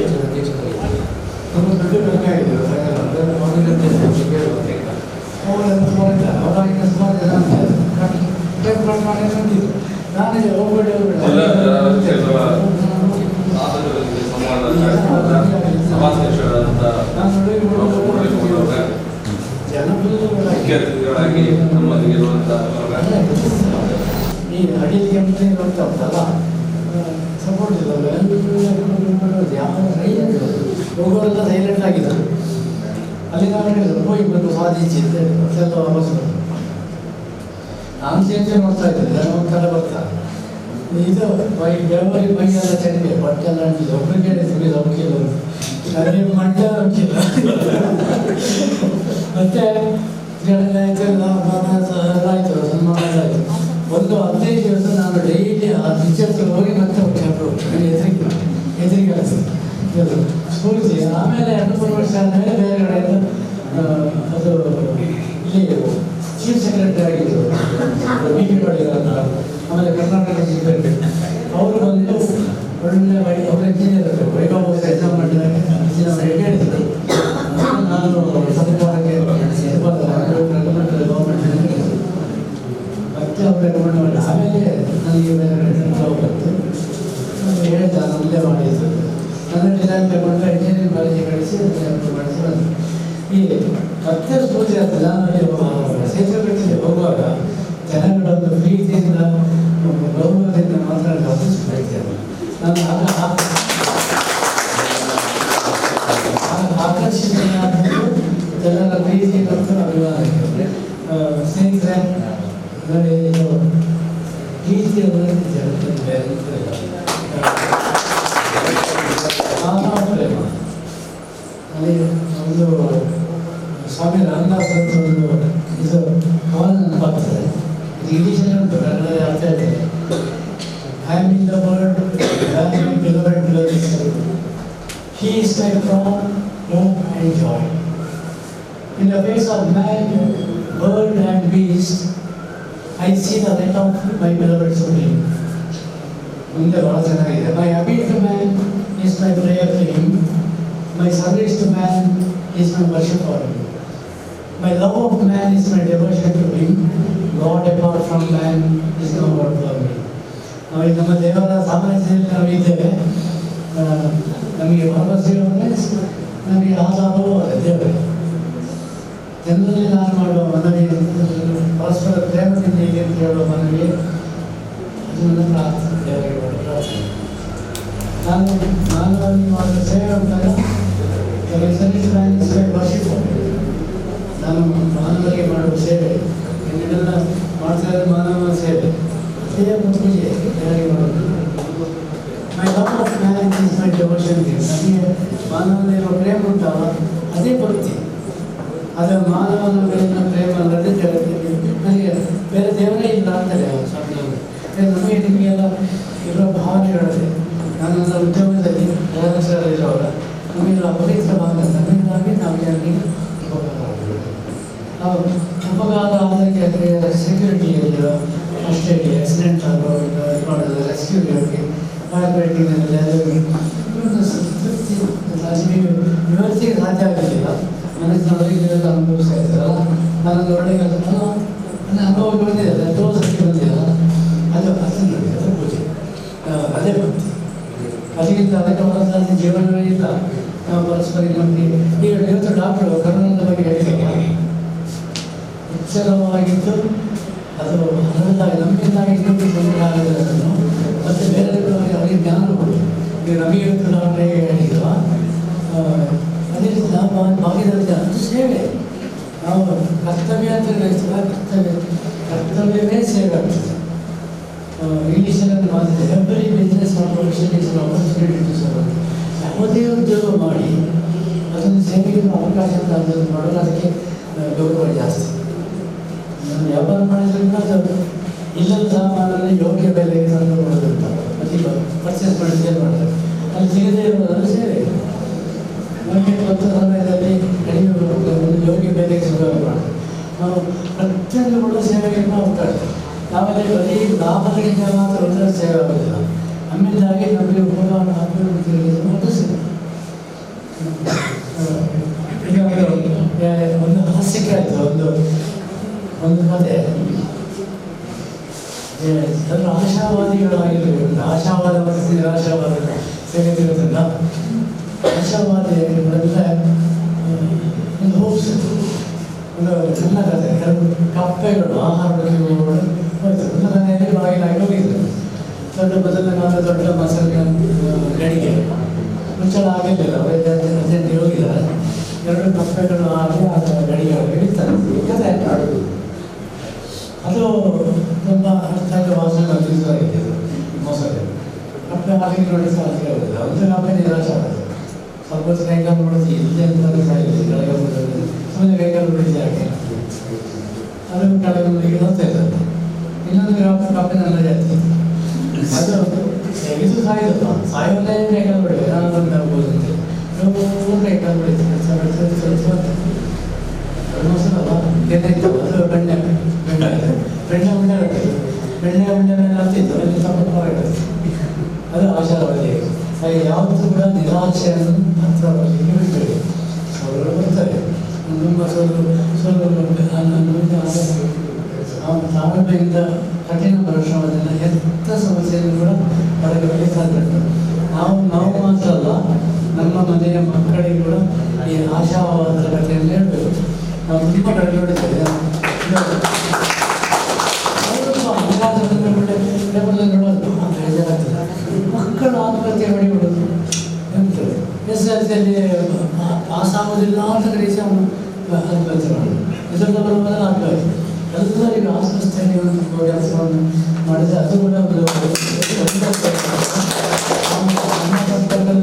ಬರೋರಿಗೆಲ್ಲ ನಾವು ನಮ್ಮ ಗಮನಕ್ಕೆ ಹೇಳಿದ ವಿಷಯಗಳನ್ನು ಅಲ್ಲದೆ ಅದರೊಟ್ಟಿಗೆ ಗಿರೀಶ್ ಭಾರದ್ವಾಜ್ ಸರ್ ಅವರೇ, ರಾಜಪ್ಪ ಸರ್ ಅವರೇ, ನಾವು ಒಂದು ಮಾತಿದೆ, ನಾವು ದೊಡ್ಡ ಮನುಷ್ಯರಾಗಬೇಕಾದ್ರೆ ದೊಡ್ಡ ಕೆಲಸ ಮಾಡಬೇಕಂತಿಲ್ಲ, ಸಣ್ಣ ಕೆಲಸವನ್ನ ಪ್ರಾಮಾಣಿಕವಾಗಿ ಪ್ರೀತಿಯಿಂದ ಮಾಡಬೇಕು ಅಂತ ಹೇಳಿ. Do small little things with great love and affection. ಇದು ಮದರ್ ತೆರೆಸಾ ಹೇಳಿದಂಥ ಮಾತು. ಸಣ್ಣ ಸಣ್ಣ ಕೆಲಸಗಳನ್ನ ಪ್ರೀತಿಯಿಂದ ಪ್ರಾಮಾಣಿಕವಾಗಿ ಮಾಡಬೇಕು. ಒಂದು ಕಡೆ ಕಿತ್ತಳೆ ಹಣ್ಣನ್ನ ಮಾರಿ ಶಾಲೆಯನ್ನೇ ತೆರೆದು 100 ವೈದ್ಯರನ್ನ, 100 ಇಂಜಿನಿಯರ್ಗಳನ್ನ, 100 ವಕೀಲರನ್ನ ನಮ್ಮ ಸಮಾಜಕ್ಕೆ ನೀಡಿ ಏನೂ ಕಲಿಯದವರು ಒಬ್ಬರು ಅಕ್ಷರ ಸಂತರಾಗಿ ನಮ್ಮ ಮುಂದೆ ನಿಂತಿದ್ದಾರೆ. ಇದೇ ಸಣ್ಣ ಕೆಲಸವನ್ನು ಅವರು ಮಾಡಿರೋದು ಪ್ರೀತಿಯಿಂದ ಪ್ರಾಮಾಣಿಕವಾಗಿ ಮಾಡಿದ್ದಾರೆ. ಇವತ್ತು ನಮ್ಮ ಸಮಾಜದ ಒಂದು ಆರೋಗ್ಯವಂತಾಗಿದೆ ಇದೆ ಅಂತೇಳಿ ಆದರೆ ಹಾಜಬ್ಬರೇ ಕಾರಣ. ಏನೂ ಕಲಿಯದ ಹಾಜಬ್ಬರು ಇವತ್ತು ಅವರಿಂದ ನಮ್ಮ ಸಮಾಜಕ್ಕೆ ದೊರಕಿದ್ದು ಬಹಳಷ್ಟು ಮಂದಿ ಸಮಾಜದ ಸ್ವಾಸ್ಥ್ಯವನ್ನು ಕಾಪಾಡುವಂಥ ಜನರು. ಇನ್ನೊಬ್ಬರು ಸೇತುವೆ ಕಟ್ಟುತ್ತಾ 2 ಹಳ್ಳಿಗಳನ್ನು ಸೇರಿಸಿದ್ರು, ಹಾಗೆ 2 ಹೃದಯವನ್ನು ಸಹ ಜೋಡಿಸಿದ್ದಾರೆ. ಮನುಷ್ಯರಲ್ಲಿ ಪ್ರೀತಿ ಇರಬೇಕು ಅಂತ ಹೇಳುವ ಒಂದು ಸಂದೇಶ ನೀಡಿದ್ದಾರೆ. ನಮ್ಮ ಹೃದಯಕ್ಕೆ ಬಹಳ ಹತ್ತಿರ ಆಗಿದ್ದಾರೆ. ಎಲ್ಲರ ಹೃದಯಕ್ಕೂ ಅವರು ಬ್ರಿಡ್ಜನ್ನು ಕಟ್ತಾ ಇದ್ದಾರೆ. ನಾವು ಅವರು ಹೇಗೆ ಸೇತುವೆ ಕಟ್ತಾ ಇದ್ದಾರೋ, ಜನರನ್ನ ಹಳ್ಳಿಗಳನ್ನು ಒಟ್ಟು ಸೇರಿಸ್ತಾ ಇದ್ದಾರೋ, ಹಾಗೆ ನಾವು ನಮ್ಮೊಳಗೆ ನಾವು ಹೃದಯಕ್ಕೆ ನಾವು ಬ್ರಿಡ್ಜ್ ಕಟ್ಟೋಣ, ಸೇತುವೆ ಕಟ್ಟೋಣ, ಒಂದು ಸುಂದರ ಸಮಾಜ ನಿರ್ಮಾಣ ಮಾಡೋಣ ಅಂತ ಒಂದು ಸಂದೇಶವನ್ನು ಕೊಟ್ಟಿದ್ದಾರೆ. ನಮ್ಮವರೇ ಆದವರು, ನಮ್ಮ ಮನೆಯವರೇ, ನಮ್ಮ ಹಿರಿಯಣ್ಣ ನಮ್ಮ ಗೃಹ ರಕ್ಷಕ ಇಲಾಖೆಯಲ್ಲಿ 30 ವರ್ಷಗಳ ಕಾಲ ಕೆಲಸ ಮಾಡಿ ಮಾದರಿಯಾಗಿ ಇವತ್ತು ಅವರು, ನಾನು ಅವರ ಹತ್ರ ಮಾತಾಡಿದಾಗೆಲ್ಲ ಹೋಮ್ಗಾರ್ಡ್ ಅಂತ ಹೇಳಿದ್ಬಿಟ್ಟು ಅವರು ರೋಮಾಂಚನ ಆಗುತ್ತೆ. ಅದು ಅವರು ನಮ್ಮ ಇಲಾಖೆಗೆ ಇಟ್ಟಂತ ಪ್ರತಿ ಬಾರಿ ಸಹ ಅವರು ಎಷ್ಟು ಹೆಮ್ಮೆಯಿಂದ ಹೇಳ್ಕೊತಾರೆ ಅಂತ ಹೇಳಿದ್ರೆ, ನಾನು ಹೋಮ್ಗಾರ್ಡ್ ಅಲ್ಲಿ ಇದ್ದೆ ಅಂತ. ಕೆಲವರು ಏನ್ ಮಾಡ್ತಾರೆ ಅಂದ್ರೆ, ಪದ್ಮಶ್ರೀ ಪ್ರಶಸ್ತಿ ಸಿಕ್ಕಿದ ಮೇಲೆ ಹೋಮ್ಗಾರ್ಡ್ ವಿಷಯನೇ ಮರೆತುಬಿಡ್ತಾರೆ. ನಾನು ಹೋಮ್ಗಾರ್ಡ್ ಅಲ್ಲ, ಇವ್ರು ಹಾಗಲ್ಲ, ಫಸ್ಟ್ ಹೇಳೋದು ನಾನು ಹೋಮ್ಗಾರ್ಡ್ ಆಗಿದ್ದೆ. ಅದಕ್ಕೆ ನನಗೆ ಹೆಮ್ಮೆ. ನಾನೊಬ್ಬ ವೈದ್ಯನಾಗಿ ನಾನು ಹೋಮ್ಗಾರ್ಡ್ ಅಂತ ಖುಷಿಯಿಂದ ಹೇಳ್ತೇನೆ. ಹಾಗಿರುವಾಗ ಇಂತಹ ಪದ್ಮಶ್ರೀ ಪ್ರಶಸ್ತಿ ಪಡೆದವರು ಹೋಮ್ಗಾರ್ಡ್ ಅಂತ ಹೇಳಿದಾಗ ನಾನು ಅವ್ರ ಜೊತೆ ಹೂವಿನ ಜೊತೆ ದಾರನ್ನು ಸ್ವರ್ಗಕ್ಕೆ ಹೇಳಿದಾಗೆ ನಾನು ಅವ್ರ ಜೊತೆ ನಾವು ಖುಷಿ ಪಡಬೇಕು. ನಮ್ಮವರನ್ನ ಸರ್ಕಾರ ಗುರುತಿಸಿದೆ, ಇಂಥವರು ನಮ್ಮ ಜೊತೆ ಇದ್ದಾರೆ. ಇಂತಹ ಇಬ್ಬರು ವ್ಯಕ್ತಿತ್ವ ನಮಗೆ ಸ್ಫೂರ್ತಿ ಆಗಬೇಕು. ಮುಂದಿನ ದಿನಗಳಲ್ಲಿ ಇವರು ಏನು ಅಡಿಪಾಯ ಹಾಕಿಕೊಟ್ಟಿದ್ದಾರೆ ಅದನ್ನು ನಾವು ಬಳಸಿಕೊಂಡು ಸಣ್ಣ ಸಣ್ಣ ಕೆಲಸಗಳು, ಇವತ್ತು ಕೊರೋನಾ ಜಾಗೃತಿ ಇರ್ಬೋದು ಅಥವಾ ಯಾವುದೇ ಸಣ್ಣ ಪುಟ್ಟ ನೀವು ಟ್ರಾಫಿಕಲ್ಲಿ ಕೆಲಸ ಮಾಡ್ತೀರಾ, ಪ್ರೀತಿಯಿಂದ ಪ್ರಾಮಾಣಿಕವಾಗಿ ಮಾಡೋಣ. ಒಂದು ಸುಭಿಕ್ಷವಾದ, ಒಂದು ಸುರಕ್ಷಿತವಾದಂತಹ ಸಮಾಜ ಈ ಕ್ರೈಸಿಸ್ ನಲ್ಲಿ ನಾವಿದ್ದೇವೆ, ಅದನ್ನ ನಾವೆಲ್ಲ ಒಟ್ಟು ಸೇರಿ ಗೆದ್ದು ಬರೋಣ ಅಂತ ಹೇಳುತ್ತಾ ಮುಂದಿನ ಕಾರ್ಯಕ್ರಮ ನಮಗಿದೆ. ಈಗ 11 ಗಂಟೆಗೆ ನಮಗೆ ಒಂದು ಕಾರ್ಯಕ್ರಮ ಸರ್ ಬರ್ತಾ ಇದ್ದಾರೆ. ವಿಜಯ ಕರ್ನಾಟಕದಲ್ಲಿ ಫೋನ್ ಇನ್ ಕಾರ್ಯಕ್ರಮ ಇದೆ. ಗೃಹ ರಕ್ಷಕರ ಬಗ್ಗೆ 1 ಗಂಟೆಗಳ ಕಾಲ, 11 ರಿಂದ 12 ಗಂಟೆಗಳ ಕಾಲ ನಮ್ಮ ಮಾಜಿ ಕಮಾಂಡೆಂಟ್ ಶ್ರೀ ಡಾಕ್ಟರ್ ಶಿವಪ್ರಸಾದ್ ರೈ ಅವರು ಸಹ ನಮ್ಮ ಗೃಹ ರಕ್ಷಕ ಇಲಾಖೆಗೆ ಬಹಳಷ್ಟು ಸೇವೆ ನೀಡಿದ್ದಾರೆ, ನಿಷ್ಕಾಮ ಸೇವೆ ಸಲ್ಲಿಸಿದ್ದಾರೆ. ಅವರು 11 ರಿಂದ 12 ಗಂಟೆ ಇವತ್ತಿನ ಪೇಪರಲ್ಲಿದೆ. ಫೋನ್ ಮಾಡಿ ನಿಮ್ಮ ಎಲ್ಲ ಸಮಸ್ಯೆಗಳಿಗೆ ನಾವು ಸ್ಪಂದಿಸಲಿಕ್ಕಿದ್ದೇವೆ. ಜನರಿಗೆ ಹೋಂಗಾರ್ಡ್ಗೆ ಏನು ಅವರಿಂದ ಏನು ಮಾಡಲಿಕ್ಕೆ ಸಾಧ್ಯ, ಸಮಾಜಕ್ಕೆ ಸಾಧ್ಯ ಇದೆ. ನೀವು ಒಬ್ಬ ಸಾಮಾನ್ಯ ಹೋಂಗಾರ್ಡ್ ಆಗಿ ಏನು ಅಸಾಮಾನ್ಯ ಸಾಧನೆ ಮಾಡಿದ್ದಾರೆ ಅಂತ ಮಾಡಿ ತೋರಿಸಿದ್ದಾರೆ. ಇನ್ನಷ್ಟು ನಮ್ಮ ಗೃಹ ರಕ್ಷಕರು ಪದ್ಮಶ್ರೀ ಪ್ರಶಸ್ತಿಗಳು ಪಡೆಯಲಿ, ನಮ್ಮ ದೇಶಕ್ಕೆ ಹೆಮ್ಮೆ ತರಲಿ, ನಮ್ಮ ರಾಜ್ಯಕ್ಕೆ, ನಮ್ಮ ಮಣ್ಣಿಗೆ, ದಕ್ಷಿಣ ಕನ್ನಡ ಜಿಲ್ಲೆಗೆ ಹೆಮ್ಮೆ ತಂದಂತ ಇಬ್ಬರನ್ನ ಮಗದೊಮ್ಮೆ ಸ್ಮರಿಸುತ್ತಾ ನನ್ನ ಅಧ್ಯಕ್ಷೀಯ ಭಾಷಣವನ್ನು ಅಧ್ಯಕ್ಷ ಮಾತುಗಳನ್ನಾಡಿದ ನಮ್ಮ ಆತ್ಮೀಯ ಕಮಾಂಡ್ ಸರ್ ಅವರಿಗೆ ಧನ್ಯವಾದಗಳು. ಹಾಗೆ ನಾವು ಕಾರ್ಯಕ್ರಮದ ಕೊನೆ ಹಂತದಲ್ಲಿದ್ದೇವೆ. ಕೊನೆ ಹಂತವಾಗಿ ಧನ್ಯವಾದ ಸಮರ್ಪಣೆ ಇದನ್ನು ನೆರವೇರಿಸಿಕೊಡಬೇಕು ಅಂತ ಉಪ್ಪಿನಂಗಡಿ ಘಟಕದ ಪ್ರಭಾರ ಘಟಕಾಧಿಕಾರಿ ಶ್ರೀಮಾನ್ ದಿನೇಶ್ ಬಿ ಇವರನ್ನು ನಾನು ಬೇಡಿಕೊಳ್ತೇನೆ. ದಕ್ಷಿಣ ಕನ್ನಡ ಜಿಲ್ಲಾ ಗೃಹ ರಕ್ಷಕರ ವತಿಯಿಂದ ನಡೆದ ಸಾಧಕರೊಂದಿಗೆ ಸಂವಾದ ಕಾರ್ಯಕ್ರಮದ ಉದ್ಘಾಟನೆಯನ್ನು ನೆರವೇರಿಸಿದಂತ ಡಾಕ್ಟರ್ ಭರತ್ ಶೆಟ್ಟಿ ವೈದ್ಯ ಮಾನ್ಯ ಶಾಸಕರಿಗೆ ಉದ್ಘಾಟನೆಯನ್ನು ನೆರವೇರಿಸಿಕೊಟ್ಟಿದ್ದಾರೆ. ಅವರ ಅನುಪಸ್ಥಿತಿಯಲ್ಲಿ ಅವರಿಗೆ ಧನ್ಯವಾದ ಸಮರ್ಪಣೆ. ಇವತ್ತಿನ ಕಾರ್ಯಕ್ರಮಕ್ಕೆ ಮುಖ್ಯ ಅತಿಥಿಗಳಾಗಿ ಆಗಮಿಸಿದಂತಹ ನಮ್ಮ ದಕ್ಷಿಣ ಕನ್ನಡ ಜಿಲ್ಲಾ ಗೃಹ ರಕ್ಷಕರಾದ ಸುಳ್ಯ ಘಟಕದ ಮಾಜಿ ಕಂಪನಿ ಕಮಾಂಡರ್ ಹಾಗೂ ಪದ್ಮಶ್ರೀ ಪ್ರಶಸ್ತಿ ವಿಜೇತರಾದಂತಹ ಗಿರೀಶ್ ಭಾರದ್ವಾಜ್ ಇದ್ದಾರೆ. ಅವರಿಗೂ ಕೂಡ ಎಲ್ಲ ಗೃಹ ರಕ್ಷಕರು ಹಾಜಪ್ಪ ಅವರು ಪದ್ಮಶ್ರೀ ಪುರಸ್ಕೃತರಾದಂತಹ ಇವರಿಗೂ ಕೂಡ ಎಲ್ಲ ಗೃಹ ರಕ್ಷಕರು ಇವತ್ತಿನ ಕಾರ್ಯಕ್ರಮದ ಅಧ್ಯಕ್ಷತೆ ವಹಿಸಿರುವಂತಹ ದಕ್ಷಿಣ ಕನ್ನಡ ಜಿಲ್ಲಾ ಗೃಹ ರಕ್ಷಕರಾದ ಸಮಾದೇಶರಾದಂತಹ ಡಾಕ್ಟರ್ ಮುರಳಿ ಮೋಹನ್ ಅವರಿಗೆ ಎಲ್ಲ ಗೃಹ ರಕ್ಷಕರು ಇವತ್ತಿನ ಕಾರ್ಯಕ್ರಮದಲ್ಲಿ ಉಪಸ್ಥಿತರಿರುವಂತಹ ನಮ್ಮ ದಕ್ಷಿಣ ಕನ್ನಡ ಜಿಲ್ಲಾ ಗೃಹ ರಕ್ಷಕರಾದ ಡೆಪ್ಟಿ ಕಮಾಂಡೆಂಟ್ ಆದಂತಹ ರಮೇಶ್ ಅವರಿಗೂ ಕೂಡ ಎಲ್ಲ ಗೃಹ ರಕ್ಷಕರು ಇನ್ನು ಇವತ್ತಿನ ಕಾರ್ಯಕ್ರಮಕ್ಕೆ ಆಗಮಿಸಿದಂತಹ ಎಲ್ಲ ಗೃಹ ರಕ್ಷಕರು ಗೃಹ ರಕ್ಷಕಿಯರು ವಿವಿಧ ಘಟಕಗಳಿಂದ ಆಗಮಿಸಿದ ಅಧಿಕಾರಿಗಳು ಕೂಡ ಧನ್ಯವಾದಗಳನ್ನು ಸಮರ್ಪಿಸುತ್ತೇನೆ. ಅದೇ ರೀತಿ ಇವತ್ತಿನ ಕಾರ್ಯಕ್ರಮಕ್ಕೆ ಆಗಮಿಸಿದಂತಹ ಪತ್ರಕರ್ತ ಮಿತ್ರರು ಕೂಡ ಧನ್ಯವಾದ ಸಮರ್ಪಿಸುತ್ತೇನೆ. ಇವತ್ತಿನ ಕಾರ್ಯಕ್ರಮಕ್ಕೆ ದೃಶ್ಯ ಮಾಧ್ಯಮಗಳು ಕೂಡ ಆಗಮಿಸಿದ್ದಾರೆ. ಅವರಿಗೂ ಕೂಡ ಎಲ್ಲ ಗೃಹ ರಕ್ಷಕರು ಗೃಹ ರಕ್ಷಕರ ವತಿಯಿಂದ ಧನ್ಯವಾದ ಸಮರ್ಪಣೆ. ಇವತ್ತಿನ ಕಾರ್ಯಕ್ರಮಕ್ಕೆ ಜಿಲ್ಲಾ ಕಚೇರಿ ಸಿಬ್ಬಂದಿ ಕೂಡ ಉಪಸ್ಥಿತರಿದ್ದಾರೆ. ಅವರನ್ನು ಕೂಡ ಎಲ್ಲ ಗೃಹ ರಕ್ಷಕರು ಗೃಹ ರಕ್ಷಕರು ಅಧಿಕಾರಿಗಳು ಸ್ವಾಗತಿಸುತ್ತಾರೆ. ಎಲ್ಲರನ್ನು ಕೂಡ ಒಂದೇ ಮಾತಿನಲ್ಲಿ ಧನ್ಯವಾದ ಸಮರ್ಪಿಸುತ್ತೇನೆ. ಇನ್ನು ಇವತ್ತಿನ ಕಾರ್ಯಕ್ರಮವನ್ನು ನಿರೂಪಣೆ ಮಾಡಿದಂತಹ ಮಂಗಳೂರು ಘಟಕದ ಹಿರಿಯ ಗೃಹ ರಕ್ಷಕ